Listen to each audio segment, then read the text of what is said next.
Close your eyes and imagine this. You're standing in your backyard on a quiet evening, feeling the solid ground beneath your feet. The earth feels permanent, unchanging, reliable. But what if I told you that beneath that very ground, perhaps just a few miles down, entire cities might be humming with activity? What if the planet you think you know is actually just the outer shell of something far more extraordinary? Tonight, we're diving into one of humanity's most captivating mysteries.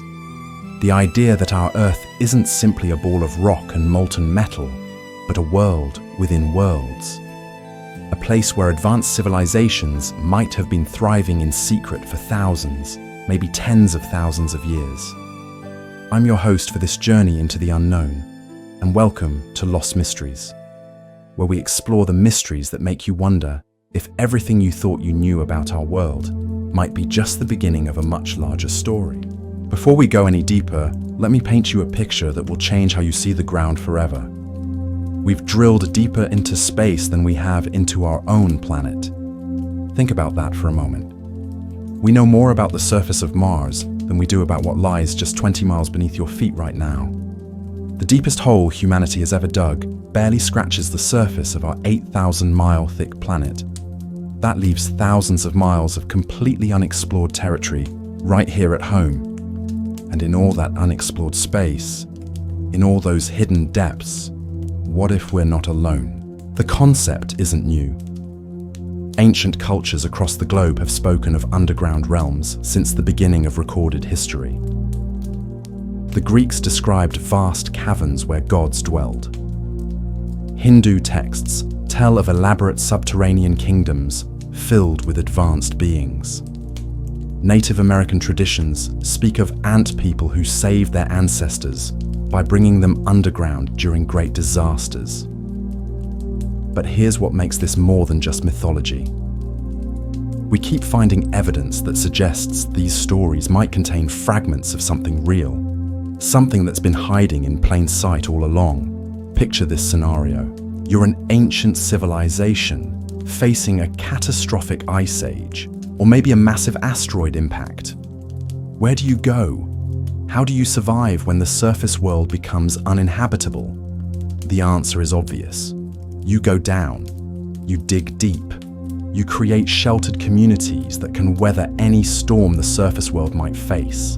And once you're down there, once you've learned to thrive in those underground spaces, why would you ever come back up? Why would you expose yourself to the chaos, the wars, the environmental disasters that repeatedly devastate surface civilizations? Think about the practical advantages. Stable temperatures year-round. Protection from weather, from warfare, from cosmic events. Access to geothermal energy that could power advanced technologies. Safety from predators and hostile surface dwellers. If you were designing a civilization to last for millennia, going underground might actually be the smartest choice you could make. We're already finding evidence that ancient peoples were far more capable of underground construction than we ever imagined. The underground city of Derinkuyu in Turkey descends 18 stories into the earth and could house 20,000 people. It has ventilation systems, storage rooms, stables, chapels, and defensive features that would make modern engineers envious. And that's just one site. Similar underground complexes exist around the world, from the catacombs beneath Rome to the cave cities carved into Chinese cliffs. But what if these known underground cities are just the tip of the iceberg? What if they're the surface-level entrances to something much more extensive? What if there's an entire network of underground communities that we've never discovered because they were built to remain hidden? Modern technology is revealing anomalies that make this possibility increasingly compelling.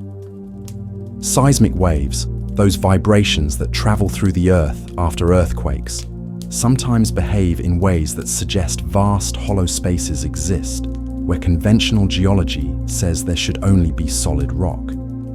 These aren't small caverns we're talking about. We're talking about spaces that could be enormous, large enough to house entire ecosystems. Gravitational measurements show similar irregularities.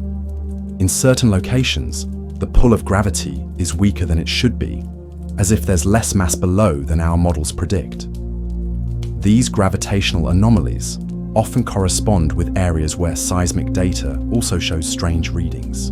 Coincidence? Maybe. Or maybe evidence of spaces that official science doesn't want to acknowledge. Then there are the magnetic field mysteries. Earth's magnetic field should behave predictably, but there are places where compasses spin wildly, where electronic equipment malfunctions for no apparent reason.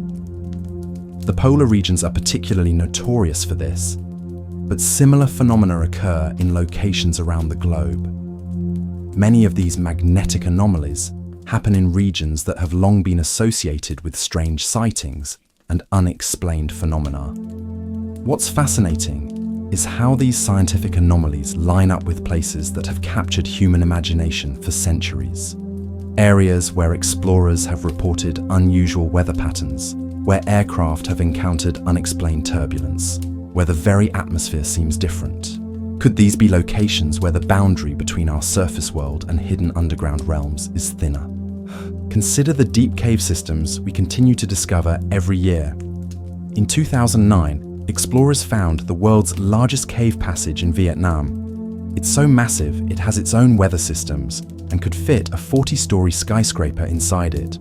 If caves like that exist near the surface, what might exist deeper down, in regions we've never even attempted to explore?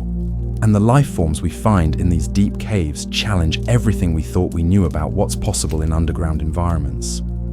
Creatures that have evolved in total darkness, developing abilities we're only beginning to understand. Fish without eyes that navigate through echolocation. Bacteria that derive energy from chemical processes we barely comprehend. Entire ecosystems that function in complete darkness, sustained by energy sources that don't depend on sunlight at all. If such complex life can exist in these relatively shallow underground environments, what might be possible in the vast depths below? What about intelligent life that's had thousands of years to adapt and develop technologies we can't imagine? The implications are staggering. An underground civilization would have had time to solve problems we're still struggling with. Clean energy from geothermal sources. Sustainable agriculture that doesn't depend on surface conditions. Social systems that promote cooperation rather than the conflicts that have repeatedly set back surface civilizations. They might possess knowledge that could transform our world if we were ever to make contact. But if such civilizations exist, why haven't they revealed themselves? Perhaps they have, in subtle ways we don't recognize. Perhaps those ancient myths and legends aren't just stories, but garbled accounts of encounters between surface and underground peoples. Perhaps some of the unexplained phenomena we attribute to supernatural forces actually originate from right here on Earth, just deeper than we've ever thought to look. Or perhaps they're waiting. Watching our surface civilization and deciding whether we're ready for contact. Given our history of warfare, environmental destruction, and social conflict, they might have very good reasons to remain hidden. From their perspective, we might seem like children playing with dangerous toys, not yet mature enough to handle advanced knowledge responsibly. There's also the possibility that contact has occurred, but only with select individuals or groups. Throughout history, there have been accounts of people who claim to have visited underground realms and returned with knowledge or warnings. While most dismiss these as fantasies, what if some of them were real? What if there's been a quiet exchange of information happening for centuries, known only to a chosen few? The evidence, while circumstantial, is compelling enough to make you wonder. Unexplained seismic activities that suggest hollow spaces where none should exist.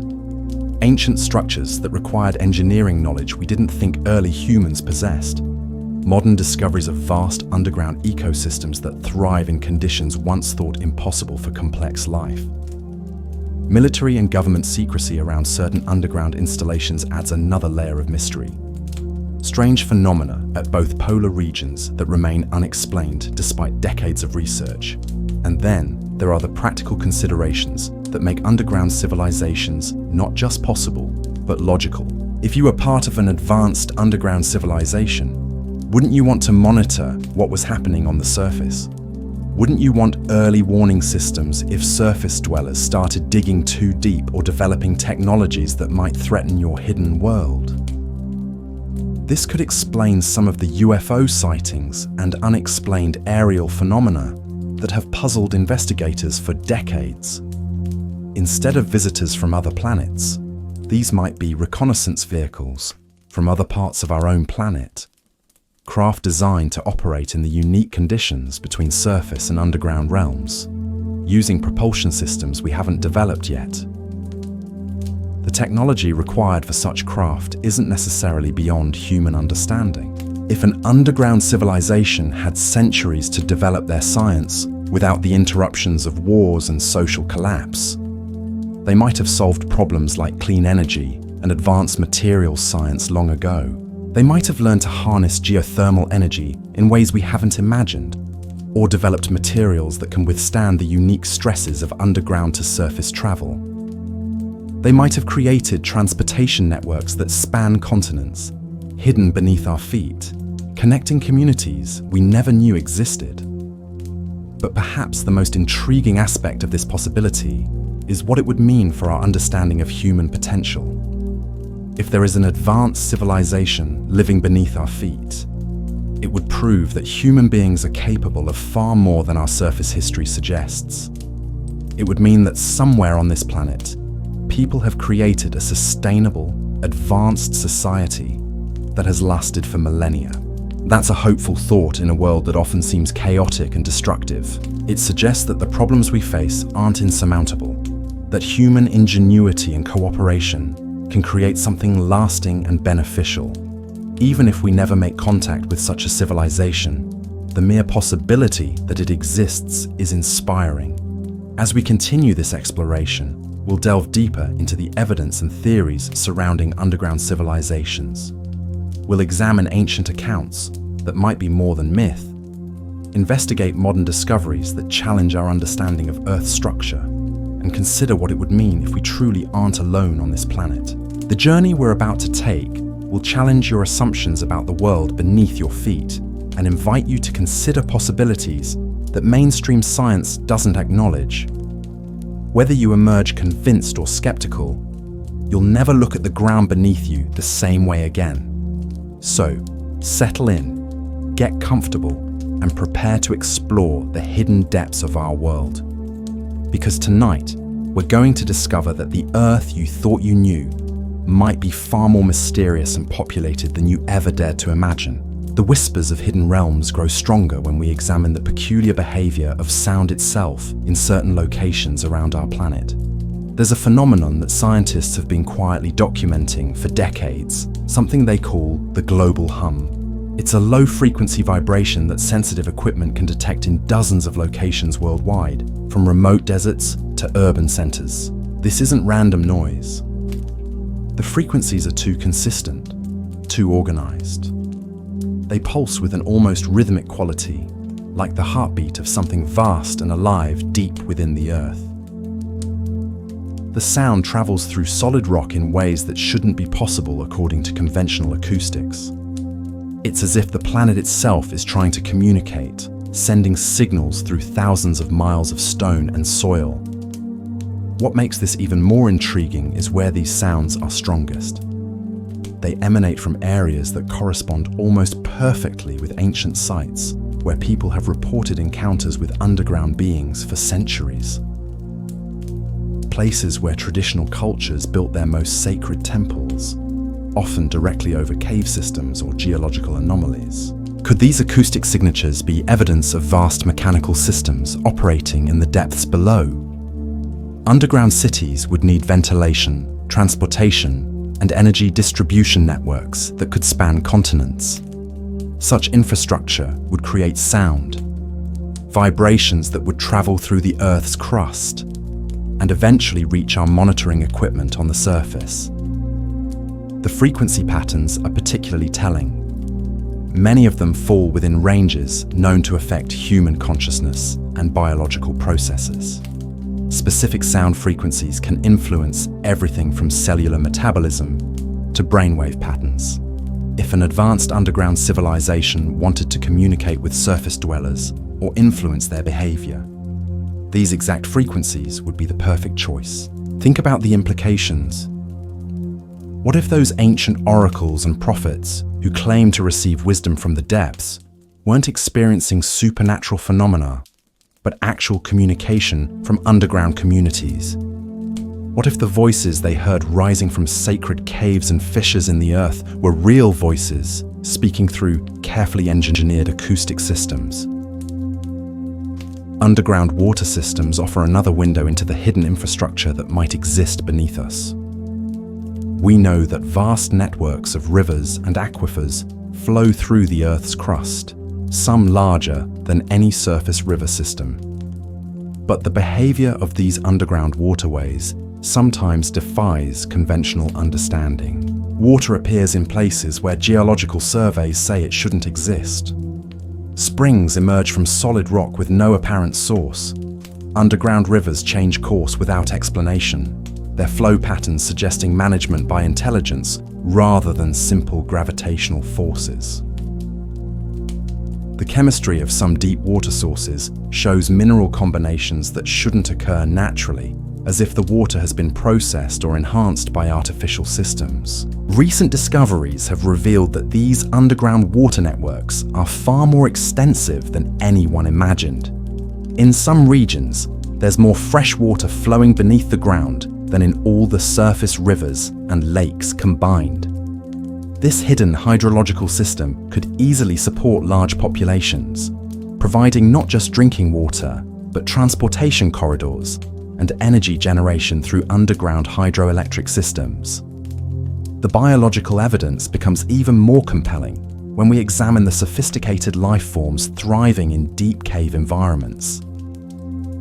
These aren't primitive organisms struggling to survive in harsh conditions. They're highly adapted life forms that have developed capabilities we're only beginning to understand. Some deep cave organisms demonstrate collective intelligence, coordinating their behavior across entire underground ecosystems in ways that suggest communication networks we can't detect with current instruments.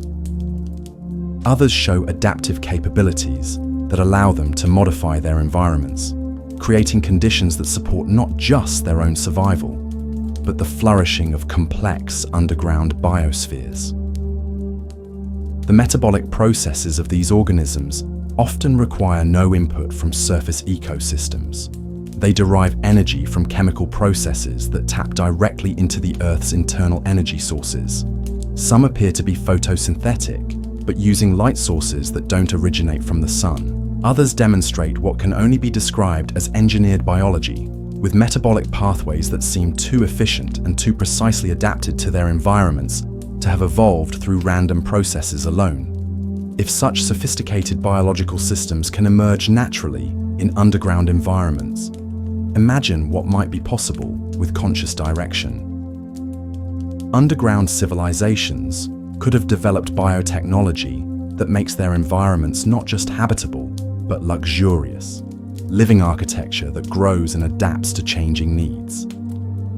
Biological systems that provide light, heat, air purification, and waste processing without any mechanical components. The energy systems that could support such civilizations become clearer when we examine the thermal properties of deep underground environments. Geothermal energy is available everywhere if you know how to access it. But the thermal signatures detected by deep sensing equipment suggest this energy is being harnessed in ways that go far beyond simple heating and cooling. Temperature differentials in certain underground locations create patterns that look engineered. Thermal currents flow in spirals and geometric arrangements that maximize energy transfer. Heat distribution systems maintain precise temperatures across vast underground spaces. These thermal management systems would require understanding of thermodynamics and material science that surpasses current surface capabilities. But the most intriguing thermal signatures are those that suggest active cooling in areas where temperatures should be rising due to geothermal activity. These cooling zones often correspond with gravitational and acoustic anomalies, suggesting that all three phenomena are aspects of integrated systems that manage the physical properties of underground environments. Electromagnetic phenomena provide yet another window into hidden infrastructure. Deep underground monitoring equipment has detected electromagnetic fields with properties that don't match any known natural processes. These fields show organization, structure, and patterns that suggest they're being generated and controlled by advanced technology. The strength and precision of these electromagnetic effects would allow for technologies we can barely imagine.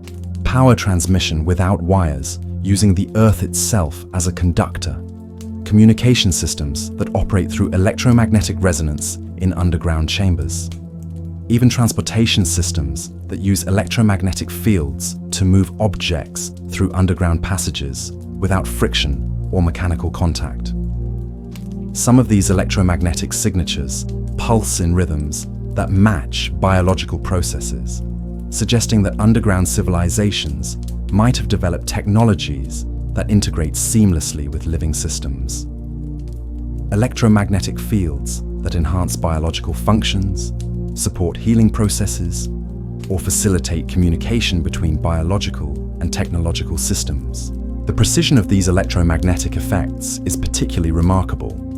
They demonstrate frequency control, field shaping, and energy management capabilities that our surface technology is only beginning to approach.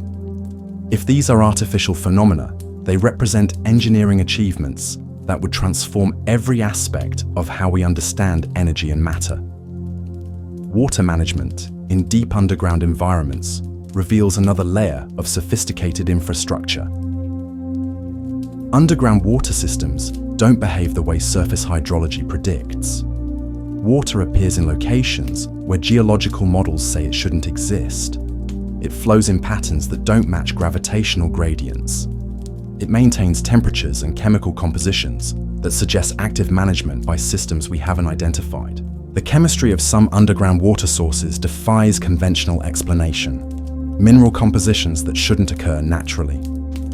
pH levels that remain stable despite conditions that should cause dramatic fluctuations.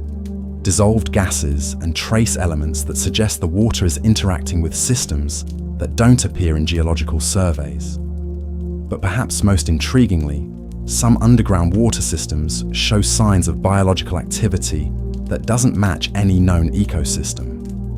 Microorganisms with capabilities that seem engineered rather than evolved.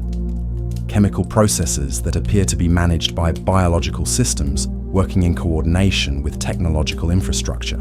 These water management systems could support underground civilizations with capabilities we're only beginning to imagine.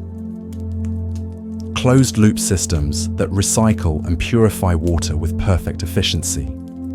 Biological treatment systems that can process any type of contamination. Distribution networks that can deliver precisely controlled water chemistry to different areas based on specific needs.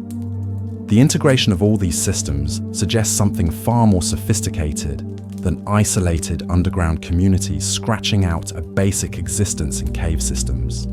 The evidence points to civilizations that have developed technologies specifically adapted to underground environments, technologies that work with natural underground processes, rather than trying to impose surface-style solutions on subterranean conditions.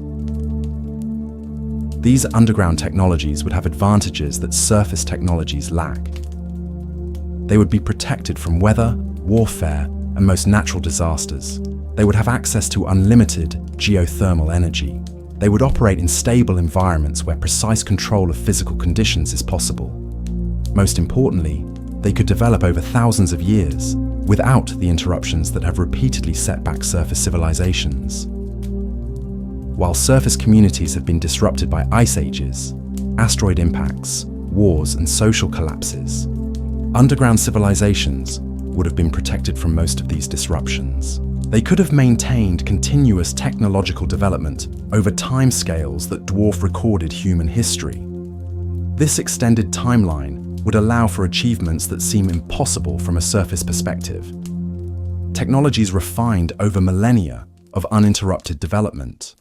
Social systems that have evolved solutions to problems that surface civilizations are still struggling with. Knowledge accumulated over time scales that make our recorded history look like a brief moment. The biological adaptations that might have developed in underground human populations over such timescales would be subtle but significant.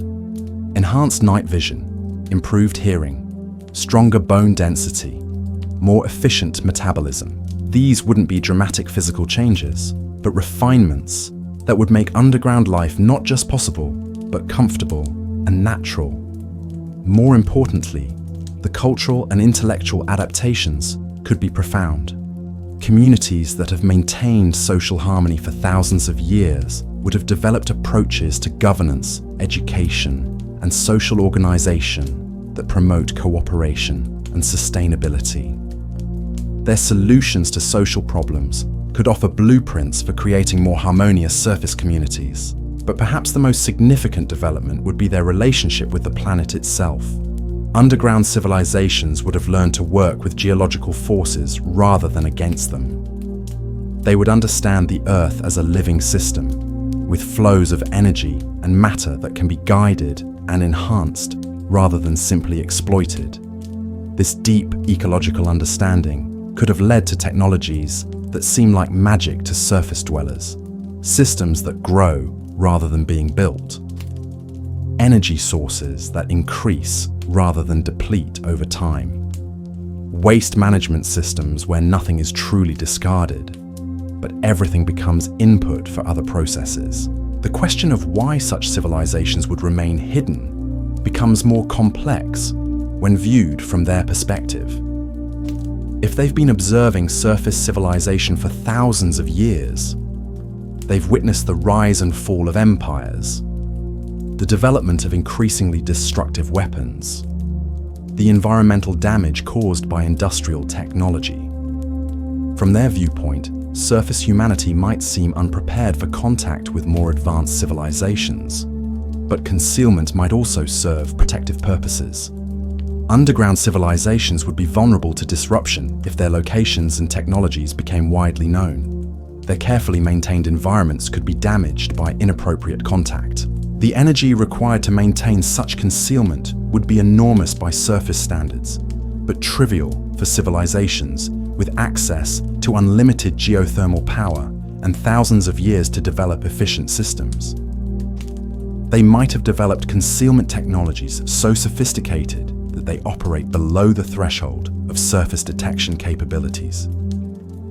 As we settle deeper into this mystery, one thing becomes clear. The solid ground beneath us might be far less solid than it appears, and the world we think we know might be just the outermost shell of something infinitely more complex and wonderful than we've ever dared to imagine. The materials science required for underground infrastructure would be unlike anything we've developed on the surface. Imagine materials that could withstand the immense pressure of miles of rock above, while maintaining structural integrity over geological time scales. Construction techniques that work with underground forces rather than fighting against them. The evidence suggests that such materials and techniques might already exist, developed by communities that have had centuries to perfect their understanding of subterranean engineering. Archaeological excavations occasionally reveal artifacts that don't match known ancient technologies. Metal alloys with properties that modern metallurgy struggles to reproduce. Construction materials that show no signs of degradation despite being buried for millennia. Tool marks that suggest cutting and shaping techniques more precise than anything achievable with known ancient methods. These artifacts are often dismissed as anomalies or misidentified modern contamination. But their consistency across different locations and geological contexts suggests they might be evidence of technological traditions that developed independently of surface civilizations. Technology specifically designed for underground conditions, using principles and materials that surface science has yet to discover. The timeline of underground development could stretch back far longer than surface civilization. While surface communities have been repeatedly disrupted by catastrophic events, underground civilizations would have been protected from most of these disruptions. They could have maintained continuous technological development over hundreds of thousands of years. This extended timeline would allow for achievements that seem impossible from our surface perspective. Technologies refined over millennia of uninterrupted development. Social systems that have evolved solutions to problems we're still grappling with. Knowledge accumulated over time, scales that dwarf anything in our recorded history. Mining operations sometimes encounter spaces that weren't supposed to be there. Caverns that don't appear on geological surveys. Tunnels that seem too regular to be natural. Miners have reported finding chambers with smooth walls, passages that connect in geometrically precise patterns, spaces that show signs of artificial construction. Most of these reports are dismissed or classified, but they continue to surface from operations around the world. The military's interest in underground spaces goes beyond simple strategic planning. Deep underground bases are known to exist, though their full extent and purpose remain classified. Some researchers suggest that military installations might have encountered evidence of pre-existing underground structures during construction. Could this explain some of the secrecy surrounding these facilities? Satellite imaging has revealed surface features that suggest vast underground structures. Geometric patterns visible from space, often in remote areas where no known construction has taken place. Symmetrical formations that could be natural, but which follow patterns that seem too regular to be coincidental. Ground-penetrating radar has confirmed that some of these surface features correspond to underground voids, but further investigation is often restricted. The technology for underground construction is advancing rapidly. Tunnel boring machines can now excavate passages through almost any type of rock. Underground facilities can be built with climate control, power systems, and communication networks. If we can build underground cities with current technology, what might have been possible with technologies developed over much longer periods? Acoustic phenomena in deep underground spaces create unique possibilities for communication. Sound travels differently through rock and enclosed spaces, creating opportunities for long-distance signaling that wouldn't work on the surface. An underground civilization might have developed communication systems based on these acoustic principles, allowing them to coordinate across vast distances without electronic equipment. The psychological effects of underground living have been studied extensively, and the results are more positive than many people expect. Properly designed underground spaces can be comfortable, even pleasant to inhabit. With adequate lighting, air circulation, and space planning, underground communities could thrive. The key is understanding how to work with the unique characteristics of subterranean environments, rather than trying to recreate surface conditions. But what if contact between surface and underground civilizations has been happening all along, just not in ways we recognize? Throughout history, certain individuals have claimed encounters with beings who possessed advanced knowledge and emerged from underground locations. Most of these accounts are dismissed as fantasy, but what if some represent real contact events? The locations where such encounters allegedly occur are revealing. Remote cave systems where the boundary between surface and underground worlds is thinnest. Areas where magnetic and gravitational anomalies create unusual conditions. Places that have been considered sacred by indigenous peoples for reasons that might be more practical than mystical. These contact points often show evidence of sophisticated acoustic engineering that could facilitate communication with underground chambers. They demonstrate understanding of geological principles that seems advanced for their supposed time periods. The wisdom preserved at these sites often includes information about natural sciences that appears beyond the capabilities of the surface civilizations that supposedly developed it. If underground civilizations have been sharing knowledge with surface communities, it would explain some of the most puzzling aspects of ancient achievements. The precision of certain ancient constructions, the sophisticated understanding of astronomy found in prehistoric monuments, the advanced metallurgy and engineering knowledge that appears suddenly in the archaeological record without clear developmental precedents. The selectivity of what knowledge was shared is intriguing. Information that reached surface civilizations often focused on principles that could improve understanding of natural systems. Less attention was given to technologies that could be used for destructive purposes. This suggests careful evaluation of what surface civilizations were ready to handle responsibly. Modern technological breakthroughs sometimes follow similar patterns. Discoveries that seem to come from nowhere. Scientific advances that require leaps of insight that appear almost impossible given the available knowledge base.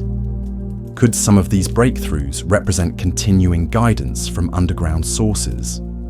The locations where modern innovations occur sometimes correlate with areas where ancient contact sites were located. Research facilities built near geological features that have been associated with mysterious phenomena for centuries. Universities established in regions where traditional peoples reported encounters with underground wisdom sources. The implications extend beyond mere historical curiosity. If underground civilizations exist and have been sharing knowledge with surface communities for thousands of years, they represent proof that sustainable, advanced societies are not only possible, but have been achieved. They offer hope that the challenges facing surface civilization are not insurmountable limitations of human nature, but problems that can be solved with appropriate knowledge and social organization. The technologies they might possess could revolutionize our approach to energy, construction, and social organization. Clean energy systems that work in harmony with natural processes. Building techniques that create durable structures without environmental damage. Social systems that promote cooperation and long-term thinking rather than competition and short-term gain. But perhaps most importantly, their existence would prove that there are alternatives to the destructive path surface civilization has often followed. That sustainable development isn't just a hopeful ideal, but an achievable reality demonstrated by communities that have maintained it for millennia. The search for evidence of underground civilizations is ultimately a search for evidence of human potential. Every anomaly we discover in the depths beneath us is a reminder that our understanding of what's possible is still evolving. Every unexplained phenomenon we encounter suggests that reality might be far more complex and wonderful than our current theories acknowledge. As our technology advances and our exploration capabilities improve, we move closer to definitive answers about what lies hidden in the depths. Deep drilling projects push further into unexplored regions. Monitoring systems become more sensitive to subtle anomalies. Cave exploration teams map deeper into uncharted territories. Each advance brings us closer to the moment when we might finally encounter direct evidence of what we've been seeking. A chamber that's clearly artificial. Technology that's obviously beyond current surface capabilities, or perhaps contact with beings who have been living in the depths all along, waiting for us to develop the wisdom and maturity necessary for meaningful communication. But even if that moment never comes, even if the mystery remains unsolved, the search itself changes us.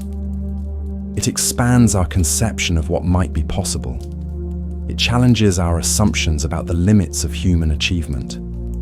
It reminds us that our planet still holds secrets that could transform our understanding of ourselves and our place in the universe. The possibility of underground civilizations invites us to think differently about our relationship with the Earth.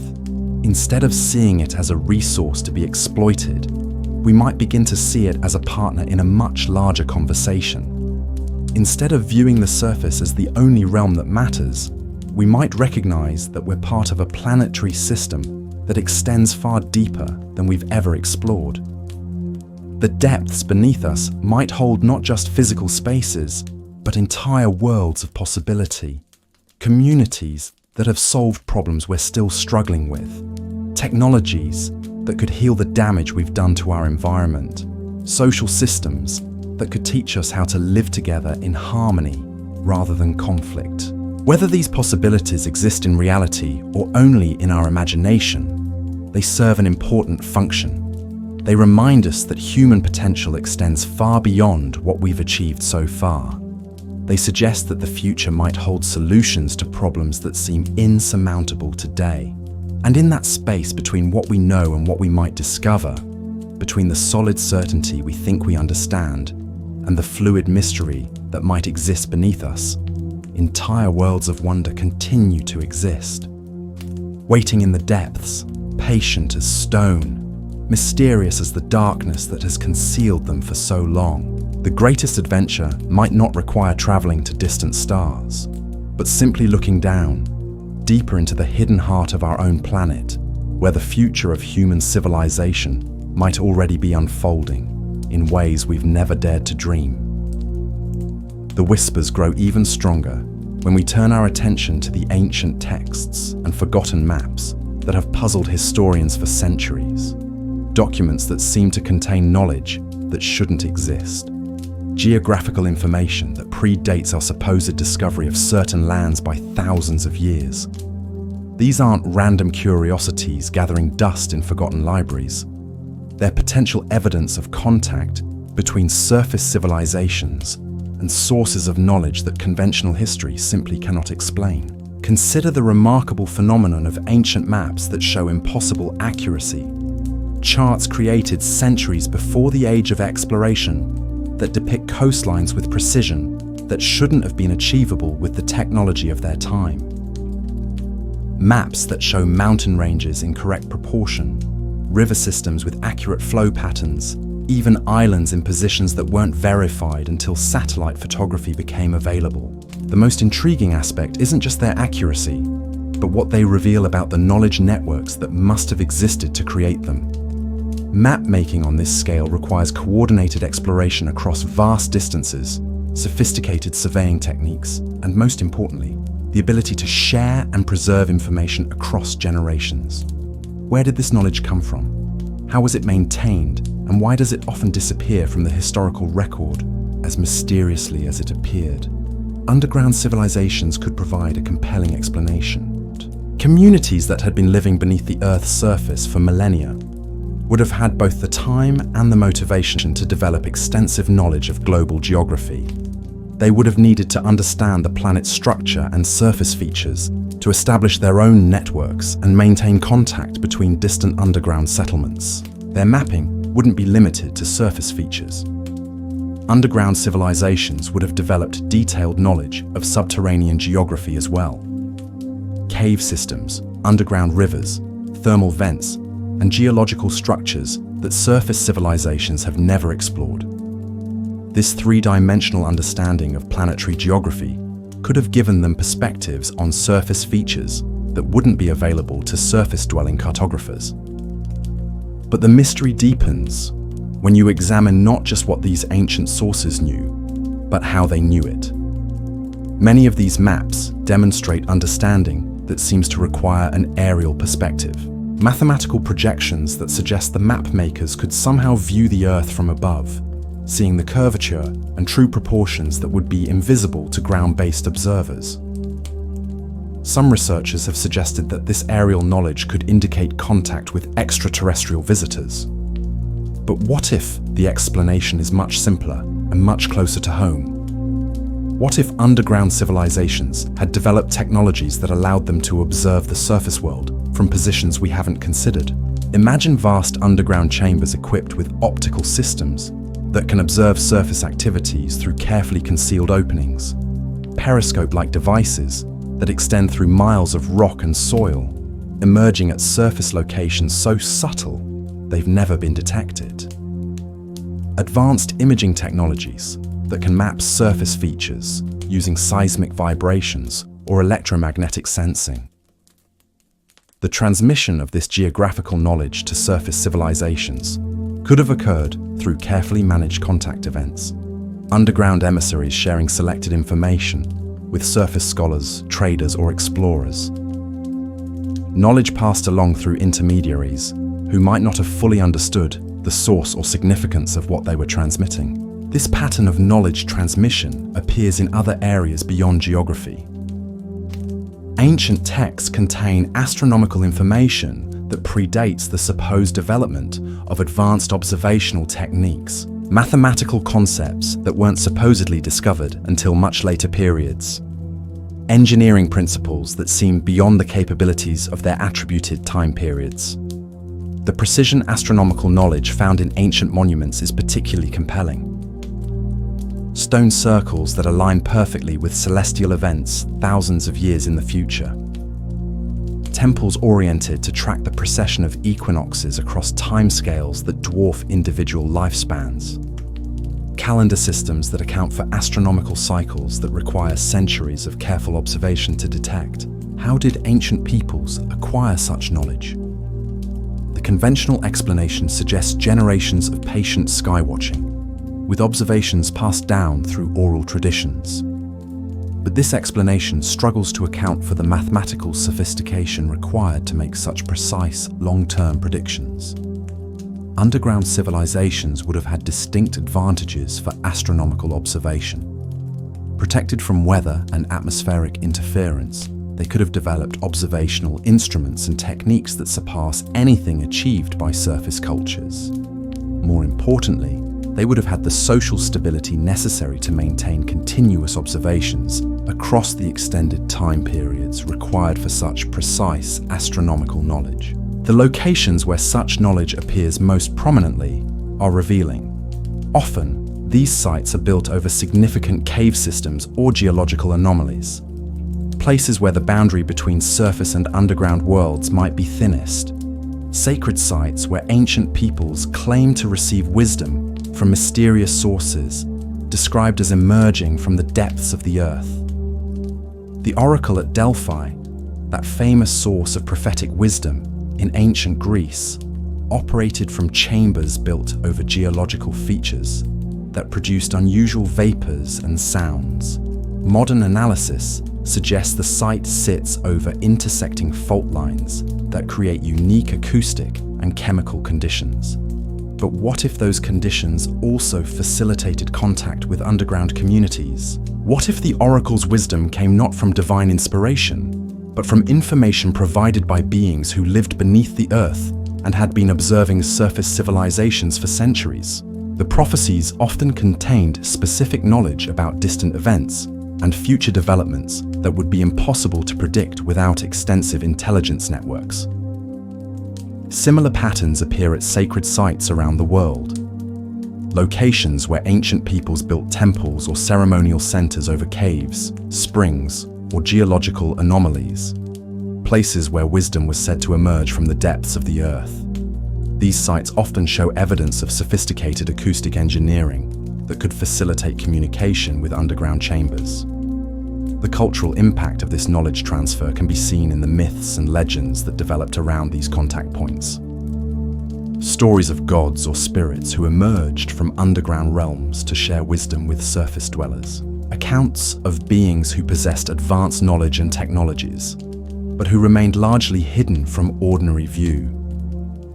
These stories appear in virtually every culture that had access to significant cave systems or underground spaces. The consistency of these accounts across different cultures and time periods suggests they might be based on real experiences rather than pure imagination. The details often include specific information about underground geography, technologies, and social systems that wouldn't be necessary for purely mythological purposes. The linguistic evidence adds another dimension to this possibility. Many ancient languages contain words and concepts that seem to describe technologies or phenomena that supposedly didn't exist in their time periods. Terms for artificial lighting, mechanical devices, aerial vehicles, and communication systems that don't match the technological capabilities attributed to those civilizations. These linguistic anomalies could represent attempts to describe encounters with underground technologies using vocabulary that wasn't designed for such purposes. Surface peoples trying to explain devices and capabilities they had observed but couldn't fully understand, using the closest approximations available in their own languages. The preservation of this knowledge through oral traditions and written texts required sophisticated systems for maintaining and transmitting complex information across generations. The accuracy with which some ancient texts have preserved technical details suggests that the original information was considered extremely important and was carefully guarded against corruption or loss. Underground civilizations would have had strong motivations for sharing certain types of knowledge with surface communities. Information that could help surface peoples avoid disasters that might threaten underground settlements as well. Technologies that could improve surface conditions without revealing the full extent of underground capabilities. Knowledge that could guide surface development in directions that would be compatible with underground interests. The selectivity of what knowledge was shared is revealing. The information that reached surface civilizations often focused on astronomy, mathematics, and engineering principles that could improve surface people's understanding of natural systems. Less attention was given to military technologies or industrial processes that could be used for destructive purposes. This suggests a careful evaluation of what surface civilizations were ready to handle responsibly. Knowledge shared in forms that could benefit surface development without enabling capabilities that might threaten underground security or environmental stability. The gradual nature of this knowledge transfer explains why technological and scientific advances in surface civilizations often seem to emerge slowly from accumulated wisdom rather than appearing suddenly as revolutionary breakthroughs. The information was introduced at rates that surface communities could absorb and integrate without social disruption. But the most compelling evidence for underground knowledge transfer might be the gaps in the historical record. Periods when surface civilizations made rapid advances in multiple fields simultaneously, often after apparent contact with mysterious sources of wisdom. Times when technological capabilities seem to leap forward without clear developmental pathways.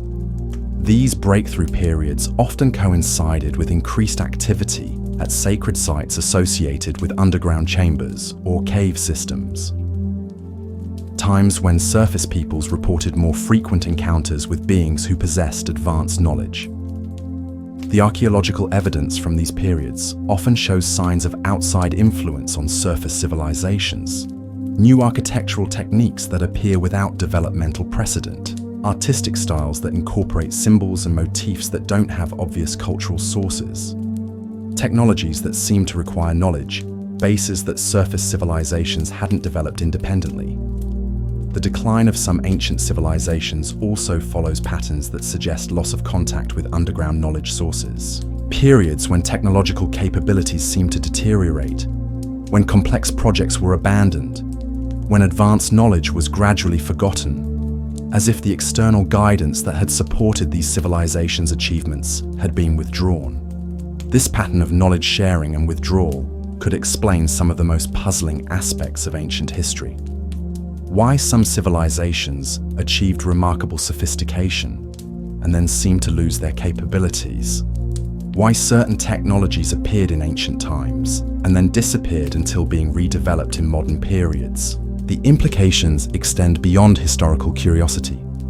If underground civilizations have been sharing knowledge with surface communities for thousands of years, they might continue to do so. Modern technological breakthroughs that seem to come from nowhere might represent continuing contact events. Scientists and inventors who make revolutionary discoveries might be receiving guidance from sources they don't recognize or acknowledge.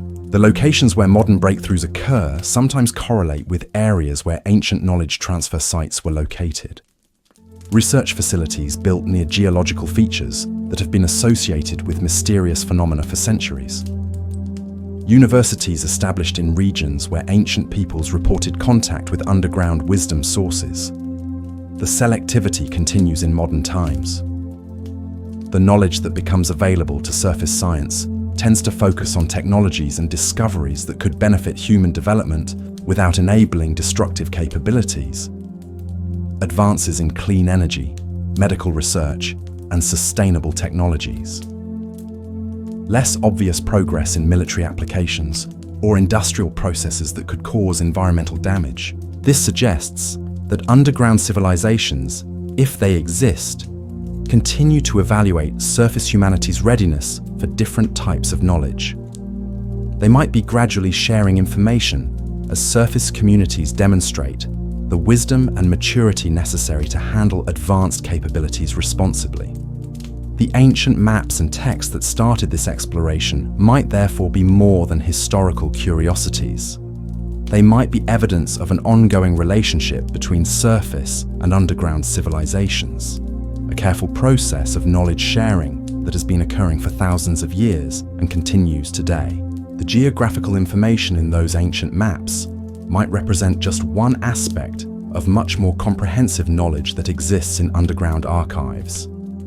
Maps not just of surface features, but of underground networks, energy systems, and technological installations that span the globe.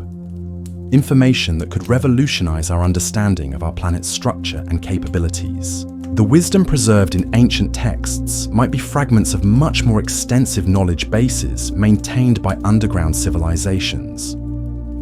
Scientific and technological information accumulated over millennia of uninterrupted development. Social and philosophical insights developed by communities that have maintained stability and cooperation for thousands of years.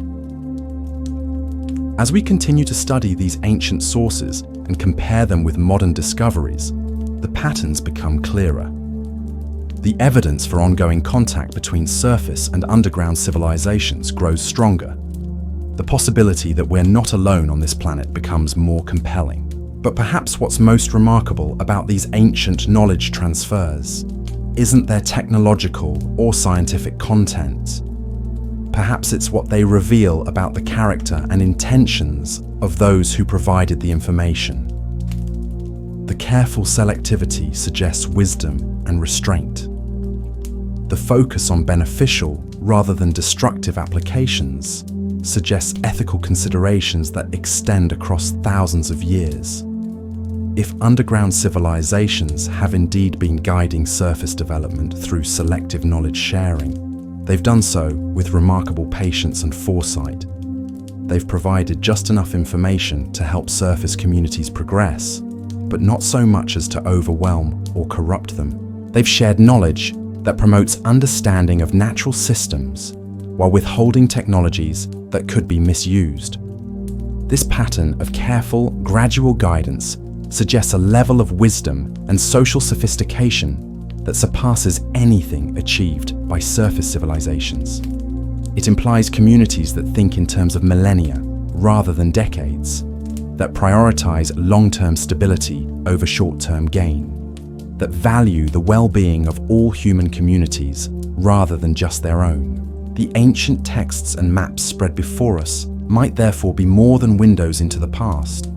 They might be glimpses of a future where human wisdom and technology work together in harmony, where knowledge is shared responsibly rather than hoarded or weaponized, where different communities cooperate across vast differences in capability and circumstance. In their precise lines and impossible accuracies, we might be seeing invitations to explore not just the surface geography they depict, but the deeper realms of knowledge and possibility they represent. The greatest discoveries might not require developing new technologies or exploring distant territories, but simply recognizing the wisdom that has been shared with us all along, preserved in documents and traditions that we've dismissed as impossible, when they might actually be roadmaps to understanding the true extent of human civilization on this mysterious planet we call home. The knowledge exists, carefully encoded in symbols and stories that have survived across centuries, waiting for us to develop the insight necessary to decode their deeper meanings.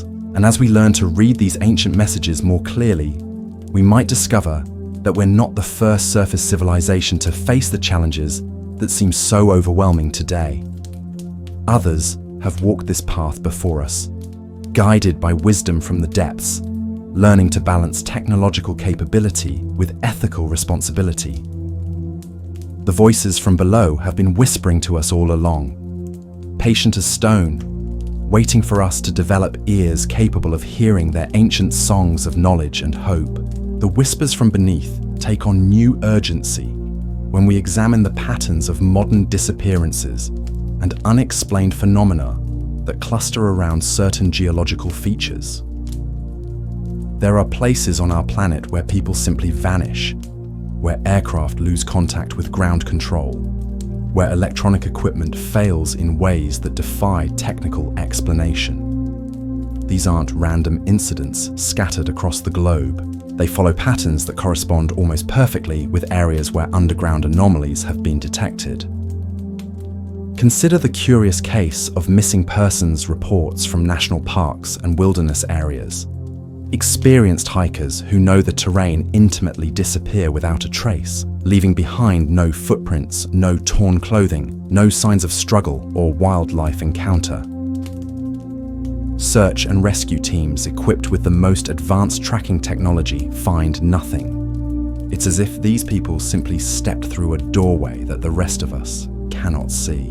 What makes these disappearances particularly intriguing is their geographic distribution. They cluster around cave systems, geological fault lines, and areas where magnetic compasses behave erratically. Places where the boundary between our surface world and whatever lies beneath might be more permeable than we realize. Some of these missing individuals are eventually found, often in locations that make no logical sense given their last known positions.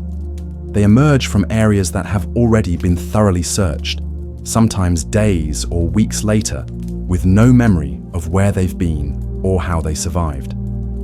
Their accounts, when they can remember anything at all, often include descriptions of underground spaces, artificial lighting, and encounters with beings who possess knowledge far beyond what should have been possible. The medical examinations of these returned individuals reveal fascinating anomalies. Their bodies show signs of exposure to environments that don't exist anywhere on the surface.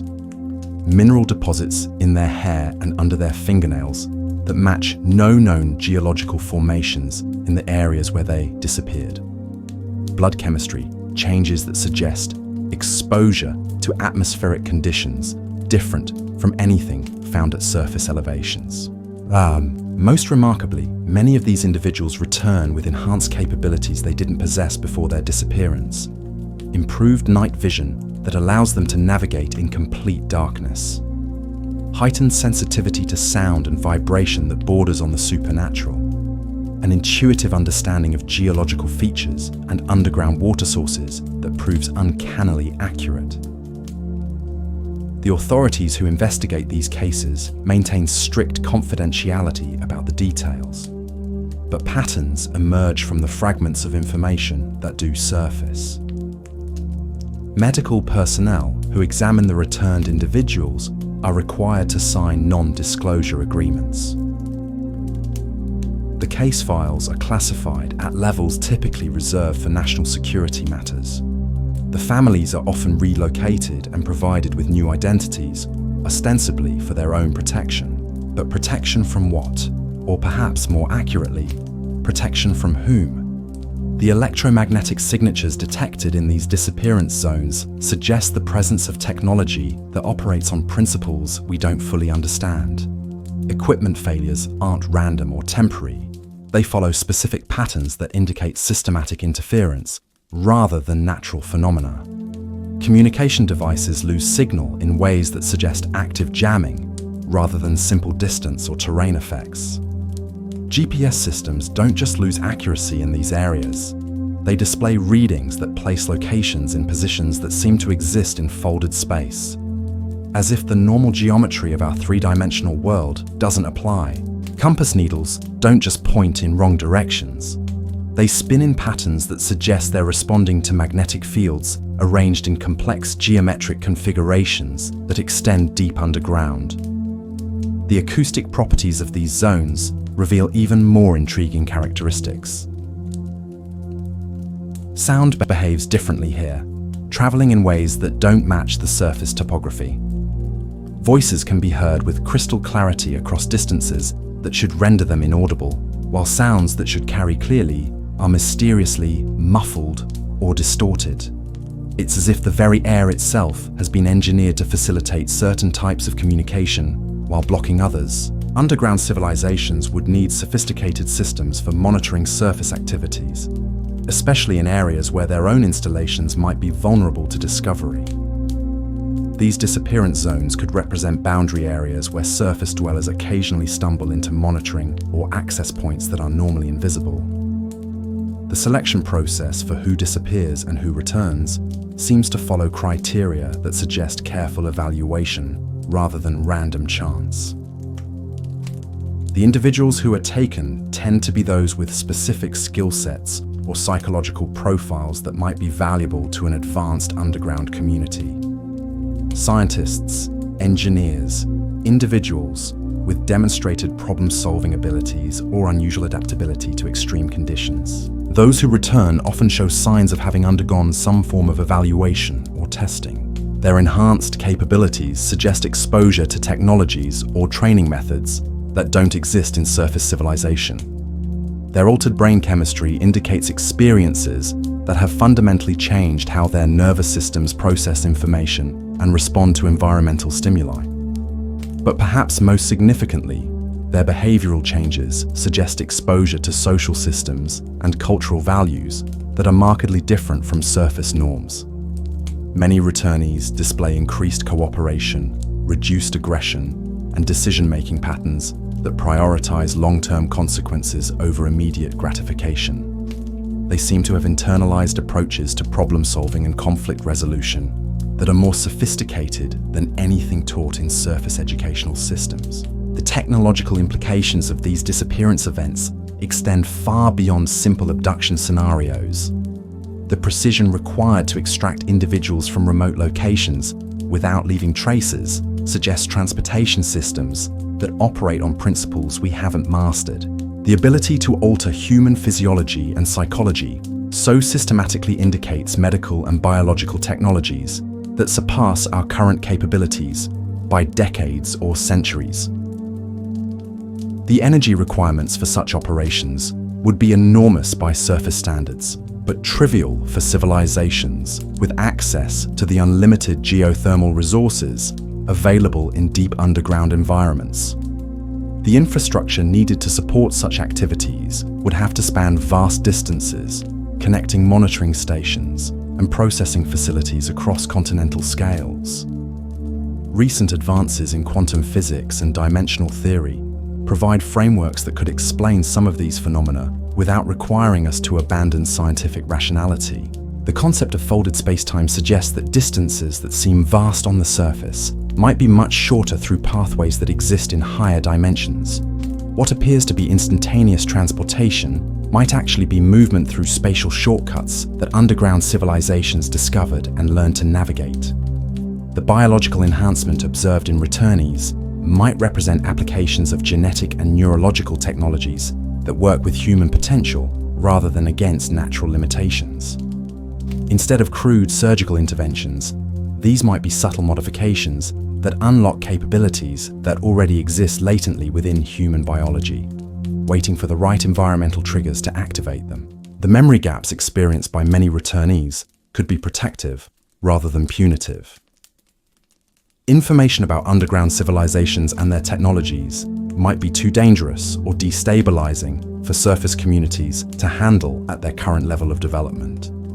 The selective memory erasure could be designed to preserve the beneficial effects of the encounter while preventing premature disclosure of knowledge that surface humanity isn't ready to manage responsibly. But the most profound implications might be social and philosophical rather than technological. If underground civilizations are actively evaluating and occasionally interacting with surface individuals, it suggests they're making decisions about our readiness for broader contact. Each disappearance and return might be part of a larger assessment process, determining whether surface humanity has developed the wisdom and maturity necessary for open communication. The criteria they use for these evaluations become clearer when we examine the profiles of those who are chosen. Intelligence and technical skills are important, but they seem to place equal or greater emphasis on psychological stability, ethical reasoning, and capacity for adapting to radically different social environments.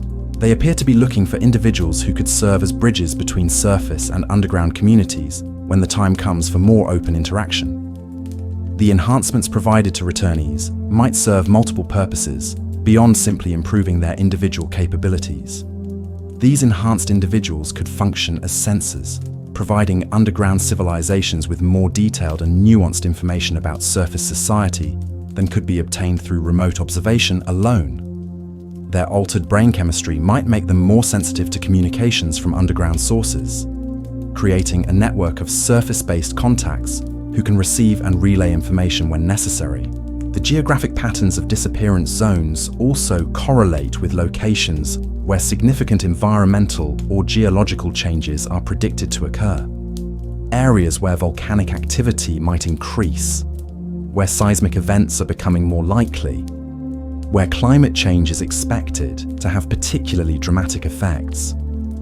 Underground civilizations would have strong interests in monitoring these regions, both to protect their own installations and to assess potential impacts on surface communities they might choose to assist. The medical anomalies found in returnees suggest exposure to atmospheric and environmental conditions that don't exist anywhere on the surface, but might be common in deep underground habitats. Elevated oxygen levels that could be maintained through biological or technological air processing systems. Mineral concentrations that indicate contact with water sources that have been filtered through deep geological formations.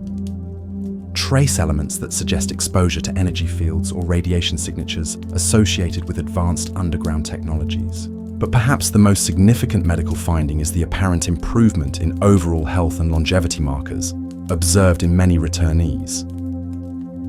Their cellular repair mechanisms seem to have been enhanced, their immune systems strengthened, their resistance to age-related deterioration improved. These aren't temporary effects. They persist for years or even decades after the initial encounter. Such biological improvements suggest that underground civilizations have developed medical technologies that treat the root causes of aging and disease rather than simply managing symptoms. Their approach to human health might be based on understanding biological systems at levels that allow them to optimize function rather than simply repair damage. The knowledge required for such interventions would have to be accumulated over timescales that dwarf surface medical research. The psychological profiles of returnees reveal patterns that suggest exposure to educational or consciousness-altering technologies that expand cognitive capabilities without sacrificing emotional stability.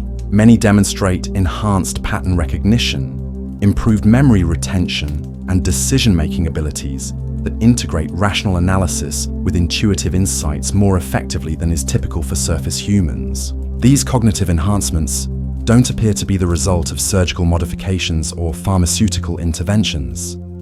Instead, they seem to represent the activation of latent potentials that exist within normal human neurology, but are rarely developed to their full extent in surface environments. The techniques used to achieve these activations might be based on understanding of consciousness and brain function that surface neuroscience is only beginning to glimpse. The social implications become even more profound when we consider that these enhanced individuals are then returned to surface communities where their new capabilities and perspectives can influence others. They become seeds of change, introducing concepts and approaches that gradually shift surface culture in directions that might make eventual open contact more feasible.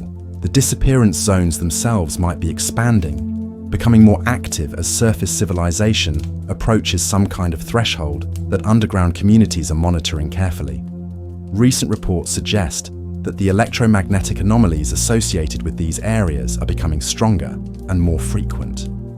The number of disappearance events appears to be increasing, and the geographic distribution is spreading to include areas that were previously considered normal.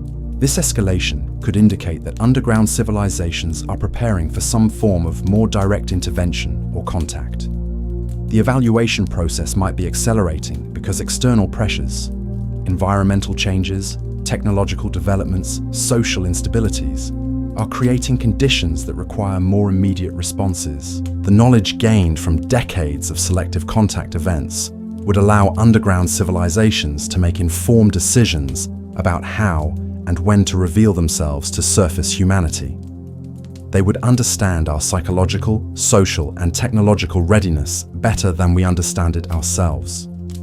Their timing for open contact would be based on careful analysis of our capacity to handle such revelations constructively, rather than allowing them to trigger panic or conflict. But the most hopeful aspect of these disappearance events might be what they suggest about the intentions of underground civilizations. The care taken to enhance rather than harm those who are contacted, the attention to psychological well-being and long-term health effects, the gradual preparation of surface communities through returned individuals who carry new perspectives and capabilities. All of this points to communities that view surface humanity with compassion rather than hostility. They seem to be working patiently toward a future where both surface and underground civilizations can coexist and cooperate, sharing knowledge and resources for mutual benefit. The disappearance zones might be testing grounds where they experiment with different approaches to contact, learning how to bridge the vast differences in capability and perspective that separate our communities. As we stand at this threshold between the known and unknown, between the surface world we think we understand and the deeper realms that might surround us, the disappearance zones remind us that contact might not be a distant possibility, but an ongoing reality. The boundaries between our civilizations might already be more permeable than we realize, with individuals crossing between worlds in ways that prepare both communities for whatever comes next. The missing persons cases that puzzle our authorities might be the first chapters of a larger story about reunion rather than separation, about the gradual healing of ancient divisions between different branches of human civilization. In the mysterious zones where people vanish and return transformed, we might be witnessing the careful, patient work of reconnection between worlds that have been apart for far too long. And in the enhanced capabilities and expanded perspectives of those who return, we might be seeing glimpses of what all of humanity could become when the wisdom of the depths finally emerges to guide our surface civilization toward its hidden potential. The patterns continue to emerge, growing stronger with each passing year, as if the Earth itself is preparing to reveal secrets that have been kept in trust for millennia. The time of separation between surface and depth might be drawing to a close, and the disappearance zones might be the first cracks in the wall that has divided our world from theirs. In those cracks, light begins to shine through, not the harsh light of the surface sun, but the gentle, patient illumination of communities that have learned to live in harmony with the deeper rhythms of our planet. And in that light, we might finally see ourselves as we truly are.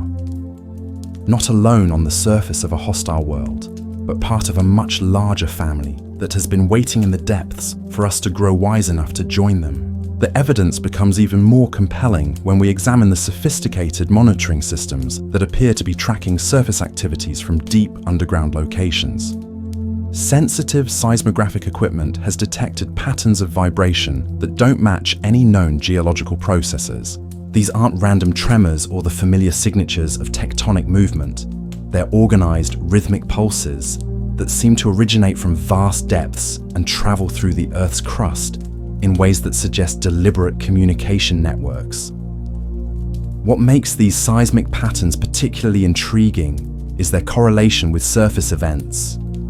The pulses intensify during periods of significant human activity, almost as if underground observers are monitoring and responding to what happens above.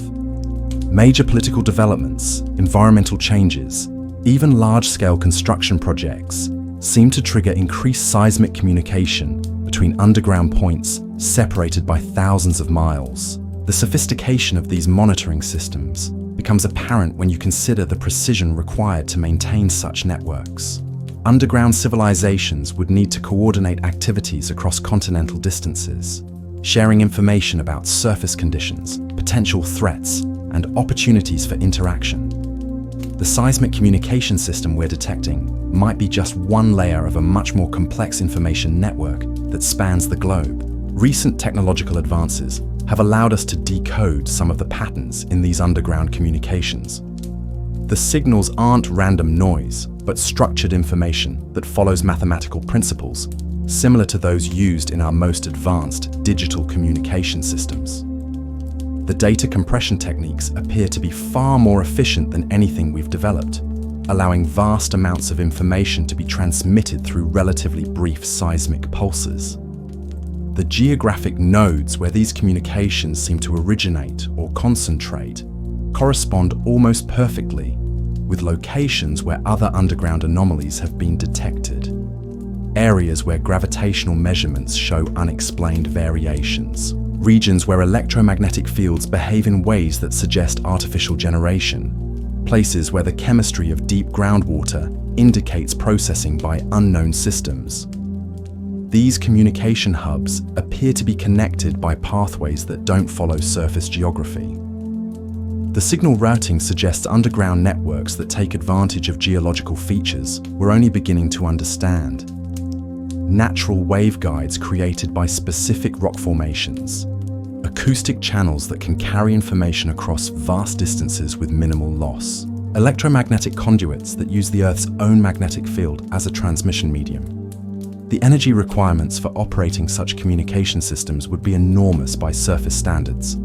But underground civilizations would have access to geothermal energy sources that could power virtually unlimited information processing and transmission capabilities. They could maintain real-time communication networks that span continents, coordinate activities across time zones, and share knowledge accumulated over thousands of years of continuous observation. But perhaps the most significant aspect of these underground communications is what they suggest about the social organization of deep civilizations. The complexity and coordination required to maintain such networks indicates communities that have achieved levels of cooperation and long-term planning that surpass anything demonstrated by surface societies. These wouldn't be isolated underground settlements struggling to survive in harsh conditions. They would be interconnected civilizations that have learned to function as integrated systems, sharing resources, knowledge, and decision-making across distances that would challenge even our most advanced surface technologies. Their social structures would need to support collaborative efforts that span multiple generations, maintaining continuity of purpose across timescales that dwarf typical surface political cycles. The implications for surface underground contact become more profound when you realize that these communication networks could facilitate coordinated responses to surface activities. If underground civilizations decided that intervention was necessary, they could organize and implement such interventions with precision and effectiveness that would be impossible for isolated communities. Recent analysis of the communication patterns suggests increasing activity and coordination, as if underground civilizations are preparing for some kind of significant change in their relationship with surface humanity. The frequency and complexity of the signals have increased dramatically over the past few decades, coinciding with accelerating environmental changes and technological developments on the surface. This escalation could indicate that underground civilizations are approaching decision points about whether and how to reveal themselves to surface communities. The extensive monitoring and communication activities might be part of preparation for more direct forms of contact, ensuring that all underground communities are coordinated and ready for whatever responses such contact might trigger. The technological implications extend far beyond simple communication systems. The precision and efficiency of underground networks suggest mastery of information processing technologies that could revolutionize surface computing and data transmission. Their ability to maintain reliable communication through miles of solid rock indicates understanding of physics and engineering principles that we're only beginning to discover.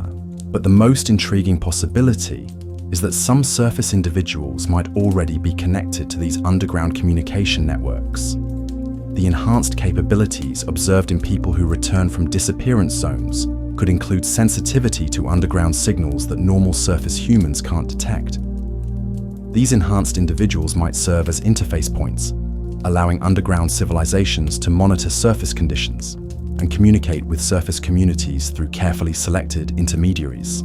The biological modifications observed in returnees could include neural enhancements that allow them to receive and process information transmitted through the underground communication networks. Their altered brain chemistry might make them sensitive to electromagnetic frequencies or acoustic patterns that carry encoded messages from deep civilizations.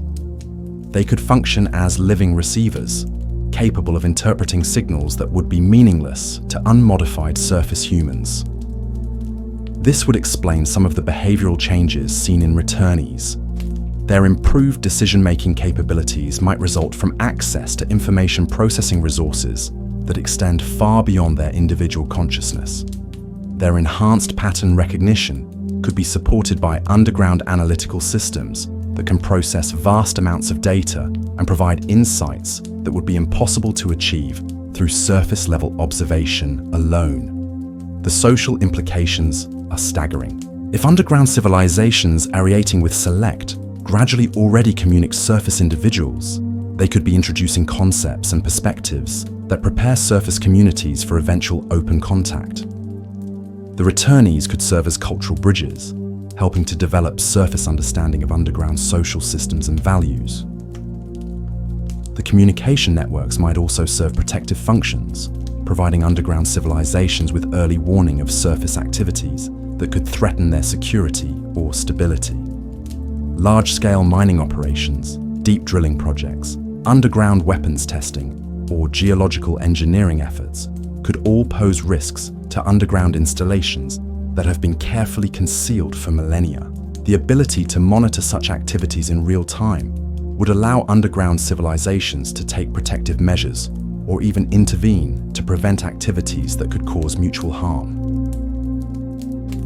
Some of the mysterious equipment failures and project cancellations that have plagued deep surface excavations might actually represent subtle interventions by underground communities protecting their installations. But the communication networks might also facilitate assistance to surface communities facing environmental or social challenges. Underground civilizations with access to advanced technologies and accumulated knowledge could provide guidance or resources to help surface communities navigate crises that threaten long-term survival. The selective nature of such assistance would explain why it might not be widely recognized as coming from underground sources. Help that appears to come from unexpected technological breakthroughs, fortunate coincidences, or the inspiration of individual inventors might actually represent carefully orchestrated support from civilizations that understand surface challenges better than surface communities understand them themselves. The timing of when underground civilizations choose to provide assistance or reveal themselves would depend on their assessment of surface humanity's readiness to handle advanced knowledge responsibly. The communication networks would allow them to monitor social, political, and technological developments continuously, making informed decisions about when and how to increase their level of interaction. Recent patterns in the communication activity suggest that such decision points might be approaching rapidly. The increasing frequency and complexity of underground signals could indicate preparation for more significant forms of contact or intervention. Environmental crises, technological developments, or social changes on the surface might be creating conditions that require more direct responses from underground civilizations. The individuals who have been enhanced through contact with underground communities might play crucial roles in facilitating such expanded contact. Their modified capabilities would allow them to serve as translators or intermediaries, helping surface communities understand and adapt to revelations that could otherwise cause social disruption or panic. The communication networks themselves might eventually become partially accessible to surface communities, allowing for gradual integration of surface and underground information systems. Such integration would need to occur carefully, ensuring that surface communities develop the wisdom and restraint necessary to handle access to underground knowledge responsibly. The possibility that we might already be connected to these underground networks through enhanced individuals creates fascinating opportunities for accelerated learning and development. Surface communities might have access to analytical and problem-solving resources far beyond anything they realize if they learn to recognize and utilize the capabilities of returned individuals who carry underground enhancements. The acoustic signatures detected in deep cave systems might represent access points where surface individuals could potentially connect with underground communication networks directly. Certain locations where sound behaves unusually, where electromagnetic fields show anomalous properties, where individuals report enhanced awareness or unusual experiences, might be places where the underground networks extend close enough to the surface to allow direct interface. The development of technologies that could interface with underground communication systems would represent a quantum leap in human capability. Access to information processing resources that span continents, analytical systems that incorporate thousands of years of accumulated data, collaborative networks that include communities with vastly more advanced understanding of natural systems and social organization. But such access would need to be earned through demonstrated wisdom and responsibility. Underground civilizations would likely maintain careful control over who can connect to their networks and what information becomes available through such connections. The communication systems might include sophisticated filtering and authentication protocols that ensure only individuals with appropriate preparation and intentions can access sensitive information. The implications for surface civilization are profound. If underground communication networks exist and could eventually become accessible to surface communities, it would represent the possibility of joining a much larger community of human consciousness and capability. Not just contact with isolated underground settlements, but integration into interconnected civilizations that have maintained continuous development across timescales that dwarf surface history. The social and technological transformations that could result from such integration are difficult to imagine. Surface communities could gain access to solutions for problems that have seemed insurmountable, guidance for developing sustainable technologies and models for social organization that promote long-term stability and cooperation rather than conflict and competition. But perhaps most significantly, connection to underground communication networks could provide surface humanity with a sense of belonging to something much larger and more enduring than individual surface civilizations. The knowledge that human communities have been thriving and developing continuously in hidden locations could provide hope and direction for surface communities struggling with challenges that sometimes seem overwhelming. The underground voices that have been whispering through seismic pulses and electromagnetic signals might soon speak more clearly, offering partnership in endeavors that could transform not just surface civilization, but the entire relationship between humanity and the planet we share. The communication networks that have been operating in secret for millennia might become the foundation for a truly integrated human civilization that spans both surface and depth. In the patterns of vibration that travel through solid rock, in the electromagnetic signatures that pulse through deep geological formations, we might be hearing the first clear notes of a conversation that has been waiting to begin for thousands of years. The underground civilizations have been listening, learning, and preparing. Soon, they might be ready to speak directly to surface communities that have finally developed ears capable of hearing their ancient songs of wisdom and invitation. The networks are active, the signals are strengthening, and the time of separation between surface and depth might be drawing to a close. In the depths below, patient civilizations continue their work of preparation, ensuring that when contact finally occurs openly, it will lead to integration rather than disruption, to cooperation rather than conflict, to the healing of ancient divisions that have kept human communities apart for far too long. The Earth itself might be preparing to reveal that it has never been the hostile, empty planet we imagined, but a world alive with hidden communities that have been waiting in the depths for surface humanity to grow wise enough to join them in the larger work of conscious evolution that has been proceeding quietly beneath our feet all along. The convergence of evidence reaches a crescendo when we examine the geological formations that appear to be actively maintained rather than simply shaped by natural processes. Across the planet, there are stone structures that should show signs of weathering and erosion after thousands of years, yet remain pristine as if they were carved yesterday. These aren't isolated monuments built by known civilizations, but vast networks of precisely engineered stonework that extends deep into the Earth's crust. Consider the underground chambers discovered beneath major population centers around the world.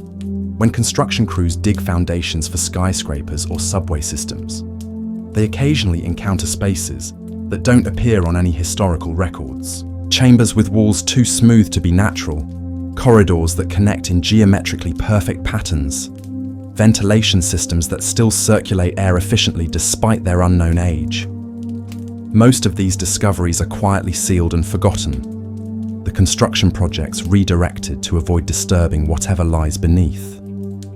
But the reports continue to accumulate from cities across different continents, suggesting a hidden architecture that spans the globe. An infrastructure so vast and sophisticated that it makes our surface cities appear primitive by comparison. The engineering precision required to maintain such structures over geological time periods indicates technologies that work with stone and earth in ways we haven't mastered. Materials that don't degrade, construction techniques that become stronger rather than weaker over time, maintenance systems that operate automatically without human intervention.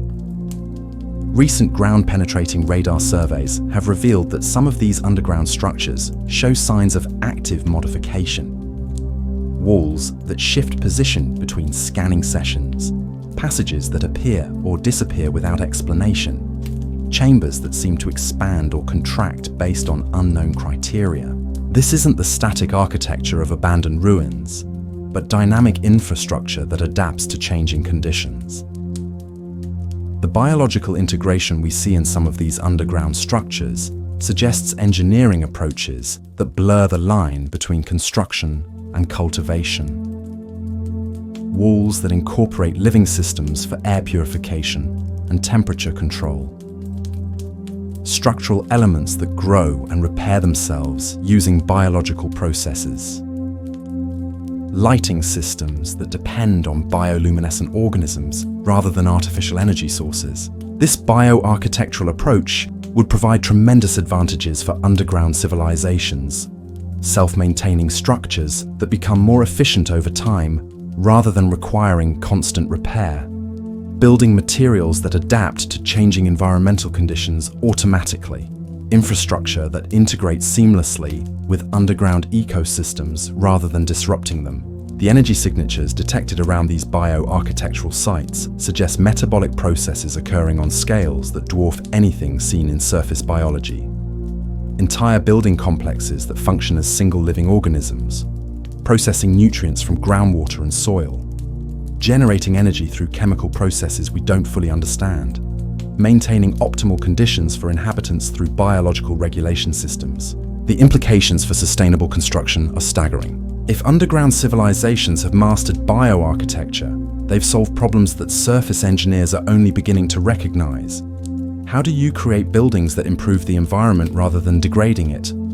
How do you develop construction materials that become more valuable over time, rather than requiring replacement? How do you design infrastructure that enhances rather than competes with natural systems? The acoustic properties of these bioarchitectural spaces create unique possibilities for communication and social organization. Sound travels through living walls in ways that allow for privacy when needed and connection when desired. Natural acoustic focusing creates spaces where whispered conversations can be heard clearly across large distances, while other areas provide complete sound isolation. These acoustic properties might explain some of the enhanced hearing abilities observed in individuals who return from underground encounters.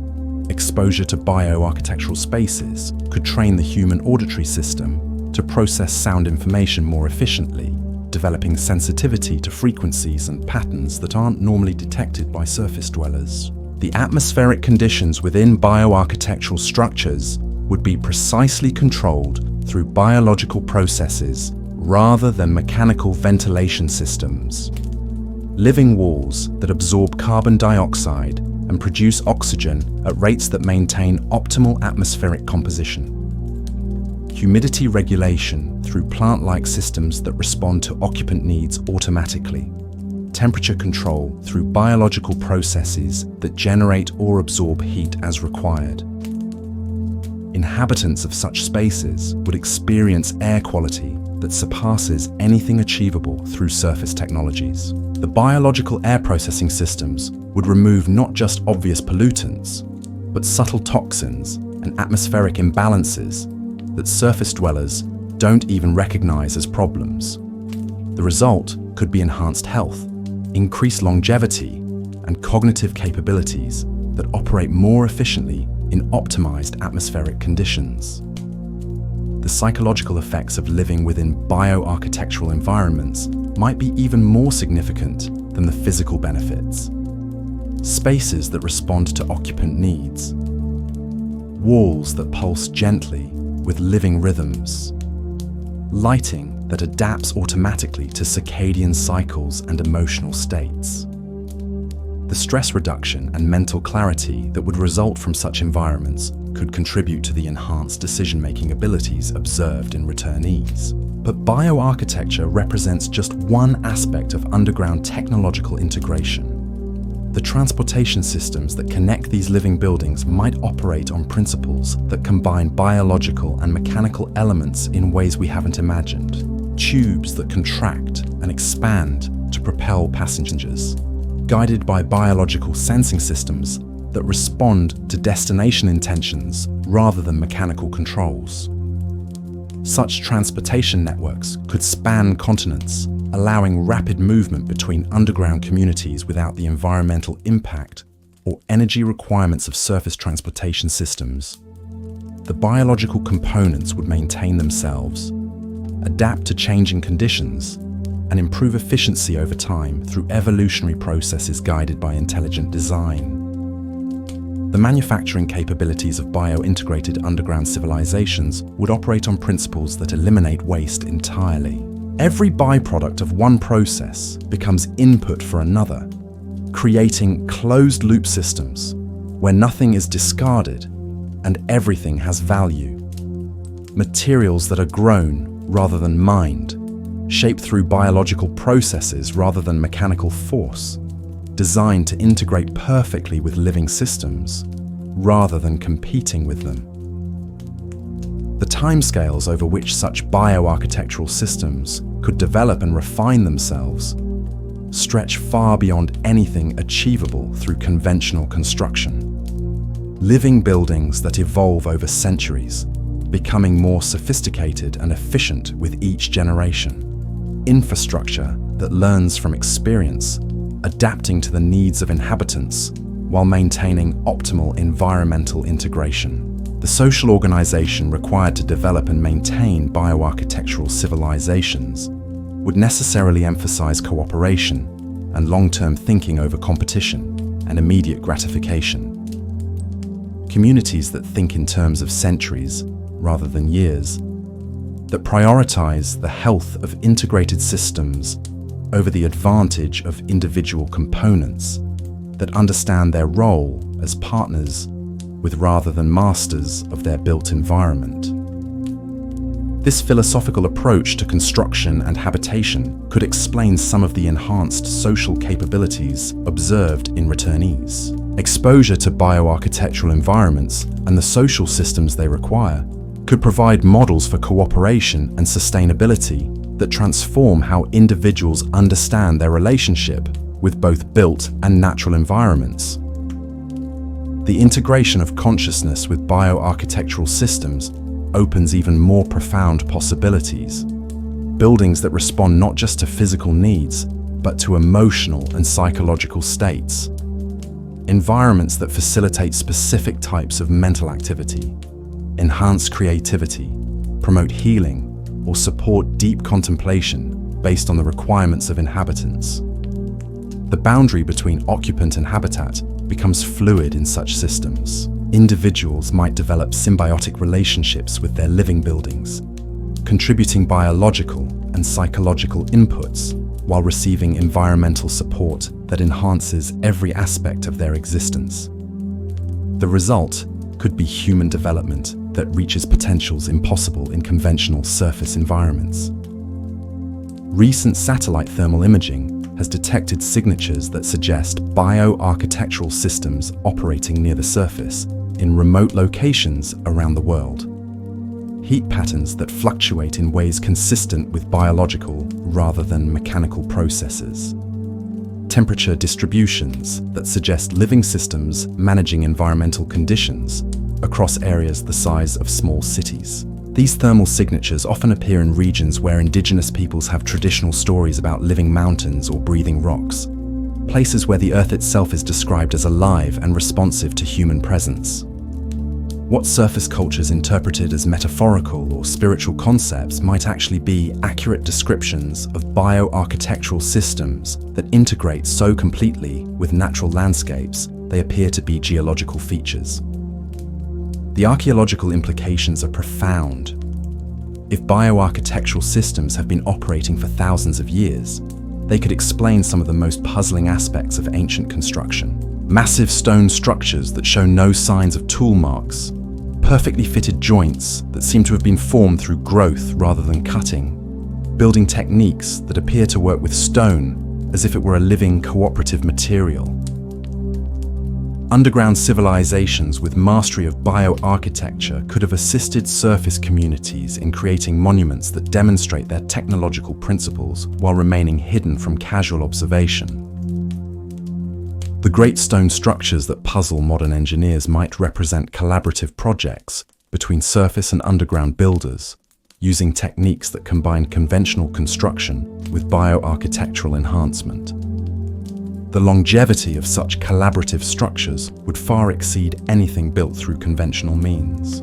Bioarchitectural elements would maintain and repair mechanical components automatically, while mechanical elements would provide structural support for biological systems. The integration would create buildings that become stronger and more sophisticated over time, rather than requiring replacement or major renovation. As we examine these possibilities, the distinction between natural and artificial becomes increasingly meaningless. Bioarchitectural systems would be both constructed and evolved, designed and grown, planned and emergent. They represent an approach to building that transcends the limitations of either purely mechanical or purely biological systems. The individuals who return from underground encounters might carry within their modified biology the seeds of bioarchitectural understanding. Their enhanced capabilities could include not just improved physical and mental function, but intuitive understanding of how to work with materials and environments in ways that promote mutual enhancement rather than exploitation. The development of surface bioarchitectural systems might begin with these enhanced individuals who could serve as bridges between underground knowledge and surface application. Their modified consciousness might allow them to perceive possibilities for biological integration that remain invisible to unmodified surface dwellers.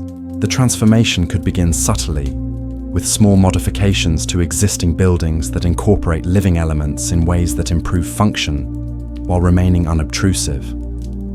Walls that purify air, foundations that strengthen themselves, roofing systems that adapt to weather conditions automatically. Gradually, surface communities could develop familiarity with bioarchitectural principles through direct experience of their benefits. But the ultimate potential lies in complete integration between surface and underground bioarchitectural systems. Buildings that serve as interface points between different levels of civilization, allowing for gradual cultural and technological exchange, while maintaining the security and stability that both communities require. The living buildings of underground civilizations might already be extending tendrils toward the surface, preparing connection points for eventual integration. Root-like extensions that monitor surface conditions, biological sensors that assess the readiness of surface communities for more direct contact, growth systems that could rapidly establish bioarchitectural infrastructure when the time is right. In the depths below, patient communities continue their work of cultivation and preparation. Their living cities pulse with biological rhythms that synchronize with the heartbeat of the Earth itself, growing slowly toward a future where surface and underground architecture merge into integrated systems that support the fullest development of human potential. The buildings themselves might become the medium through which civilizations unite, not through conquest or dominance, but through symbiotic growth that honors both the achievements of surface engineering and the wisdom of underground biological integration. In the living walls that breathe with ancient patience, in the corridors that pulse with the flow of enhanced life, the future of human habitation might already be taking shape, waiting for surface communities to develop the insight necessary to recognize and embrace their architectural destiny. The whispers from the depths grow stronger with each passing season, carried now not just through seismic vibrations and electromagnetic pulses, but through the living stone itself, speaking in frequencies that enhanced individuals are beginning to hear. The bioarchitectural symphony is playing softly beneath our feet, an invitation to join in the creation of built environments that serve not just human needs, but the deeper harmonies of a planet that has always been more alive than we dared to imagine. The resonance grows deeper still when we turn our attention to the temporal anomalies that occur near these underground interface zones. Time itself seems to behave differently in certain locations, flowing at rates that don't match the steady progression we experience on the surface. Individuals who venture into deep cave systems sometimes emerge to find that hours have passed when they experienced only minutes, or conversely, that mere moments on the surface corresponded to what felt like days in the depths below. These temporal distortions aren't random or inconsistent. They follow patterns that suggest conscious manipulation rather than natural phenomena. The effects are strongest in areas where multiple underground anomalies converge, places where gravitational irregularities, electromagnetic signatures, and bioarchitectural systems all operate simultaneously. It's as if the normal flow of time becomes malleable when enough advanced technologies operate in coordination. The implications are staggering to consider. If underground civilizations have learned to manipulate temporal flow, they would possess capabilities that transform every aspect of existence. Research and development that would take surface scientists decades could be accomplished in subjective time periods that span only days or weeks. Complex manufacturing processes could be completed while the surface world experiences only brief moments. Most significantly, the accumulated wisdom of thousands of years could be compressed into learning experiences that don't require entire lifetimes to master. This temporal mastery could explain some of the most puzzling aspects of returnee experiences. Enhanced individuals often display knowledge and skills that seem impossible to acquire in the brief periods they were missing. Their understanding of complex subjects appears to result from educational experiences far more extensive than their absence time would allow. If they underwent learning processes in accelerated temporal fields, they could have received years of instruction, while surface clocks recorded only hours or days.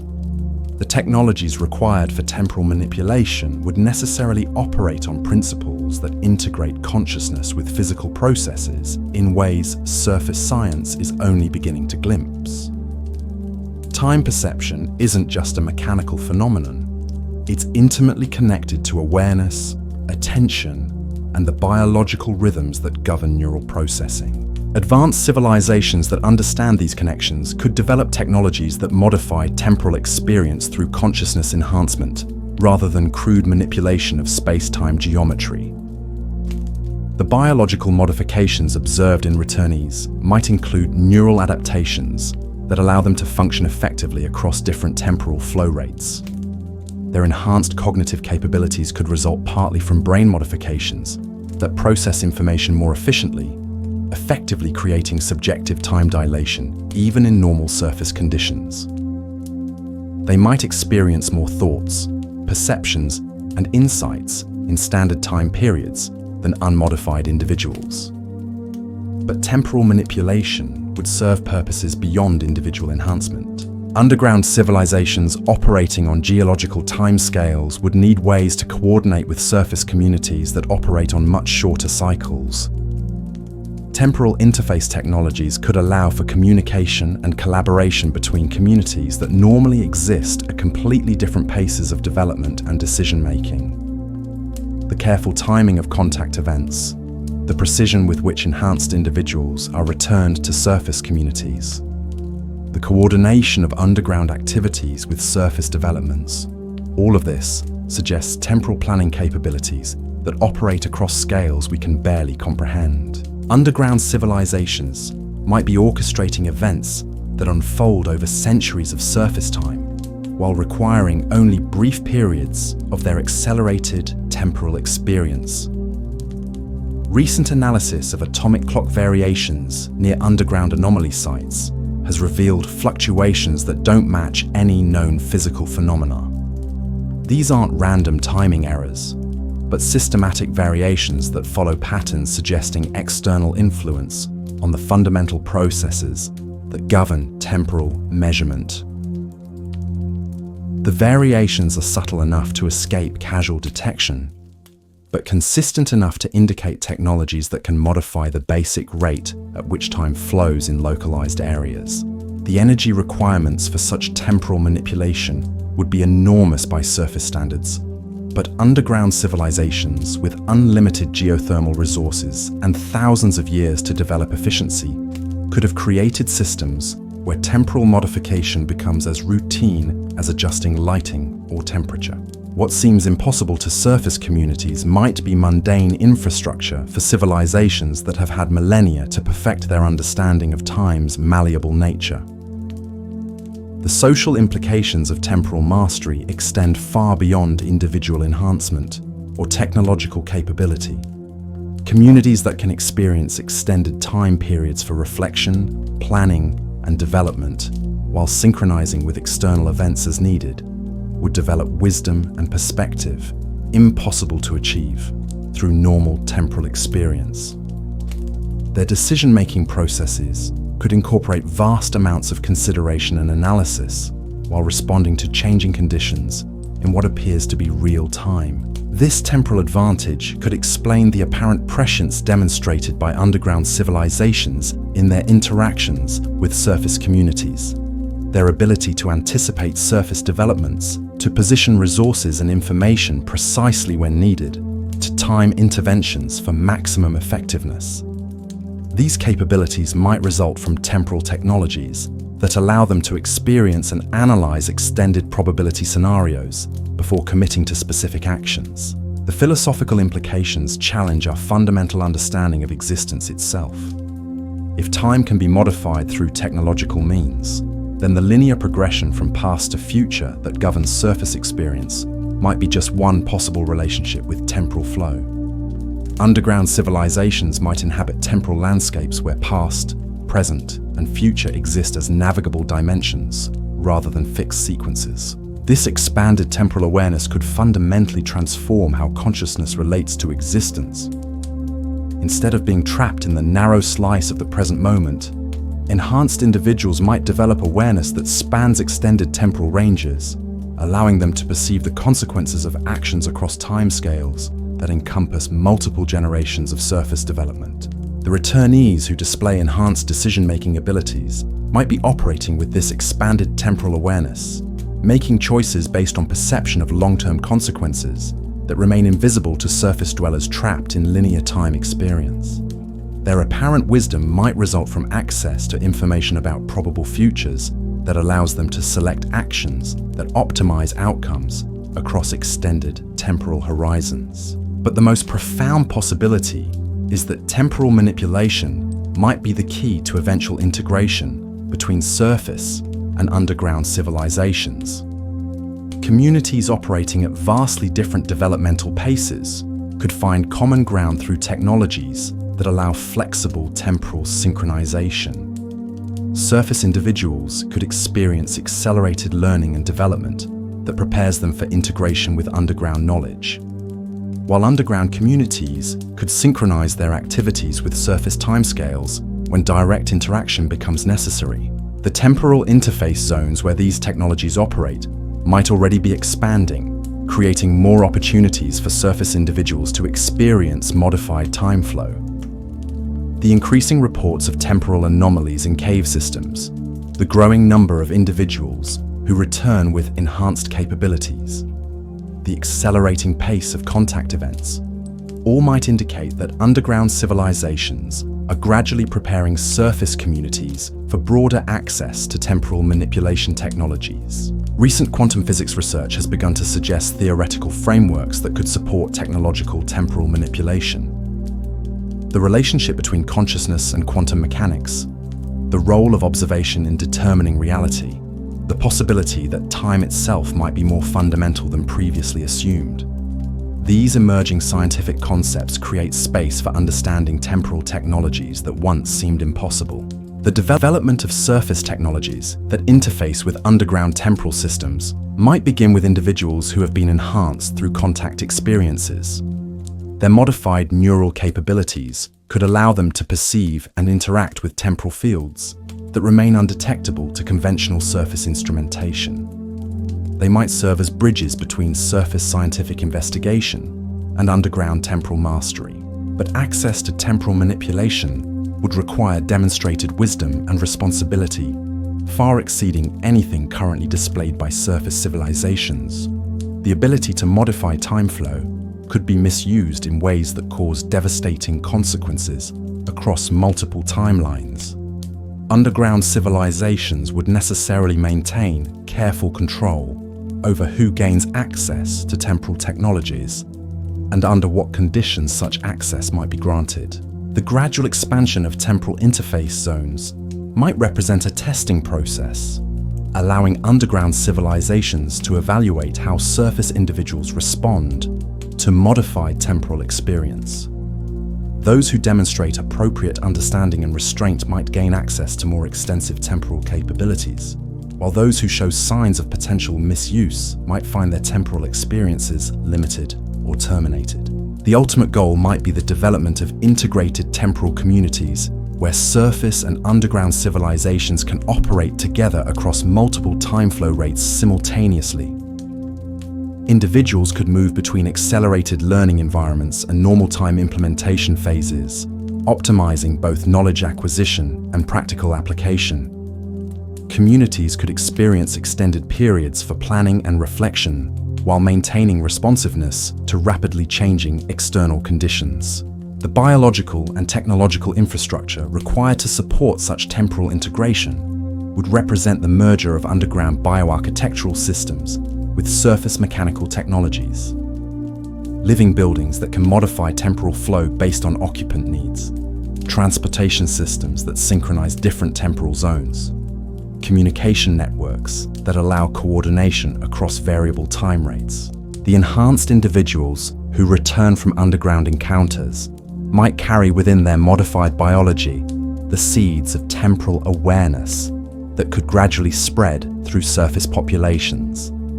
Their influence on decision-making processes, their contribution to problem-solving efforts, their demonstration of wisdom that operates across extended time horizons, all could slowly prepare surface communities for broader temporal integration. But perhaps the most significant aspect of temporal manipulation is what it reveals about the patient nature of underground civilizations. Communities that can experience years of subjective time, while surface clocks record only days, have no need for haste or urgency in their interactions with surface communities. They can wait for exactly the right conditions, can prepare with thoroughness that spans multiple surface generations, can orchestrate events with precision that accounts for variables across temporal scales we can barely imagine. This temporal patience might explain why contact between surface and underground civilizations has proceeded so gradually and carefully. Underground communities operating with expanded temporal awareness can afford to take whatever time is necessary to ensure that eventual integration occurs in ways that benefit both civilizations. They can experience the equivalent of centuries of planning and preparation, while surface communities experience only the accelerating signs of approaching contact. In the depths below, patient civilizations continue their work across temporal landscapes that span eons of subjective experience. Their technologies pulse with rhythms that synchronize biological processes with quantum temporal fields, creating environments where consciousness can expand beyond the limitations of a linear time. The temporal symphony they have composed plays across scales from microseconds to millennia.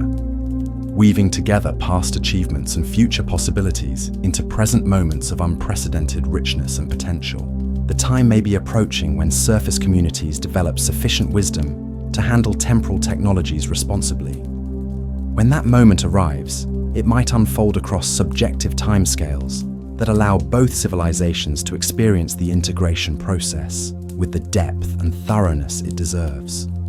The merger of surface urgency with underground patience, facilitated by temporal technologies that honor both perspectives, might create forms of human civilization that transcend anything either community could achieve alone. The whispers from the depths now carry temporal harmonics that speak not just of hidden spaces and advanced technologies, but of transformed relationships with existence itself.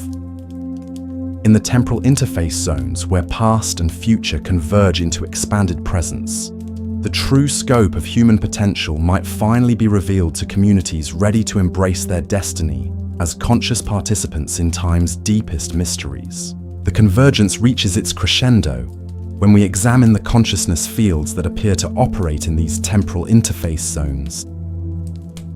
Something extraordinary happens to human awareness in locations where underground technologies create overlapping effects.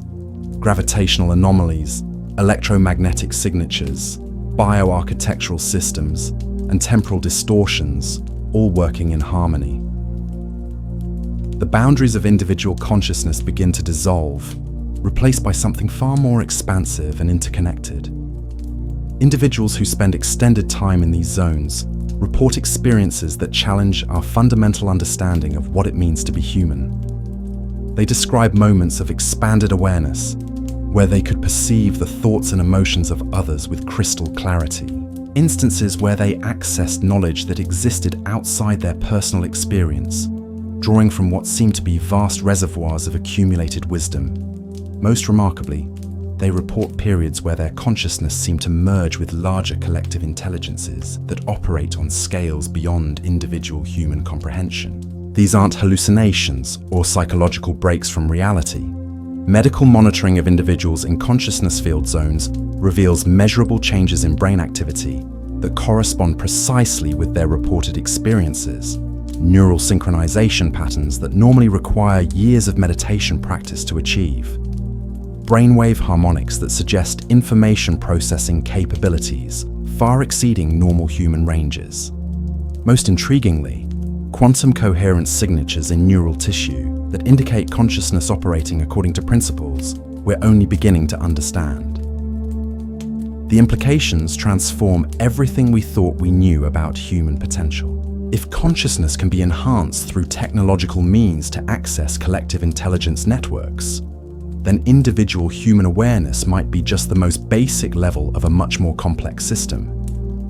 Underground civilizations might have developed technologies that allow consciousness to operate at scales ranging from individual awareness to planetary intelligence. This expanded consciousness capability could explain the remarkable wisdom and decision-making abilities observed in enhanced individuals. They might not be operating solely from their personal knowledge and experience, but drawing from collective intelligence resources that incorporate the accumulated wisdom of entire civilizations. Their enhanced capabilities result not just from individual modification, but from connection to consciousness networks that span thousands of years of development. The biological modifications found in returnees might include neural adaptations that allow them to interface with these collective intelligence systems. Their altered brain chemistry could enable them to receive and process information from sources that extend far beyond their individual sensory experience. They become living access points to knowledge networks that encompass everything underground. Civilizations have learned about sustainable technology, social harmony, and conscious evolution. Recent research in quantum consciousness theory provides frameworks for understanding how such collective intelligence networks might operate. The quantum entanglement effects observed in enhanced individuals' neural tissue suggest that consciousness can indeed operate non-locally, accessing information and processing capabilities that exist outside the physical boundaries of individual brains. The energy signatures detected around consciousness field zones indicate information processing activities that operate at scales comparable to supercomputer networks. But instead of mechanical processing, these systems appear to use biological consciousness as their computational medium. Thousands of enhanced individuals connected through quantum neural networks, their collective processing power creating intelligence capabilities that surpass anything achievable through conventional technology. The underground civilizations that created these consciousness field technologies would necessarily operate as truly integrated communities. Individual consciousness merged with collective intelligence in ways that maintain personal identity, while enabling unprecedented cooperation and coordination. Their decision-making processes would incorporate perspectives and analytical capabilities that span entire populations, creating wisdom that emerges from genuine collective intelligence rather than simple majority consensus. This consciousness integration could explain the remarkable social stability that underground civilizations appear to have achieved. When individual consciousness can access collective wisdom directly, conflicts based on misunderstanding or limited perspective become virtually impossible. Communities operating with integrated consciousness would naturally develop solutions that optimize outcomes for all participants, rather than creating winners and losers. The gradual enhancement of surface individuals through contact with consciousness field zones might represent preparation for eventual integration into these collective intelligence networks. Each enhanced individual becomes a node in an expanding network that could eventually encompass entire surface populations. The process occurs gradually, allowing surface communities to adapt to expanded consciousness capabilities without losing their cultural identity or individual autonomy. But consciousness field technology raises profound questions about the nature of identity and free will. If individual consciousness can merge with collective intelligence, what remains of personal identity? How do enhanced individuals maintain their unique perspectives while accessing shared knowledge networks? The answers might lie in understanding consciousness as a spectrum rather than a binary state, with multiple levels of integration possible between individual and collective awareness. The enhanced individuals who return from underground encounters might experience consciousness as a flexible, scalable phenomenon. They could operate as individuals when circumstances require personal initiative and creativity, while accessing collective intelligence when situations benefit from broader perspective and accumulated wisdom. This consciousness flexibility would provide tremendous advantages in problem-solving and decision-making across a wide range of circumstances. The technological infrastructure required to support consciousness field networks would integrate biological and quantum systems in ways that transcend current scientific categories. Living neural networks that span continents, quantum entanglement systems that maintain coherent communication between separated consciousness nodes, bioarchitectural spaces that facilitate consciousness expansion and integration. As the whispers from the depths grow quiet and the echoes of ancient mysteries fade into the gentle rhythm of your breathing, we've journeyed together through possibilities that challenge everything we thought we knew about our world. From the seismic anomalies that pulse like a planetary heartbeat to the consciousness fields that blur the boundaries between individual and collective awareness, the evidence forms a tapestry of wonder that suggests we are not alone on this earth. Whether these underground civilizations exist in reality or only in the realm of human imagination, they remind us that our planet still holds secrets vast enough to humble us. In the depths beneath your feet, patient as stone and mysterious as the darkness that has concealed them, entire worlds of possibility continue to exist. And perhaps that's exactly as it should be. For the greatest mysteries are often those that keep us dreaming, questioning, and reaching toward potentials we've only begun to glimpse. Sweet dreams, fellow explorers of the unknown.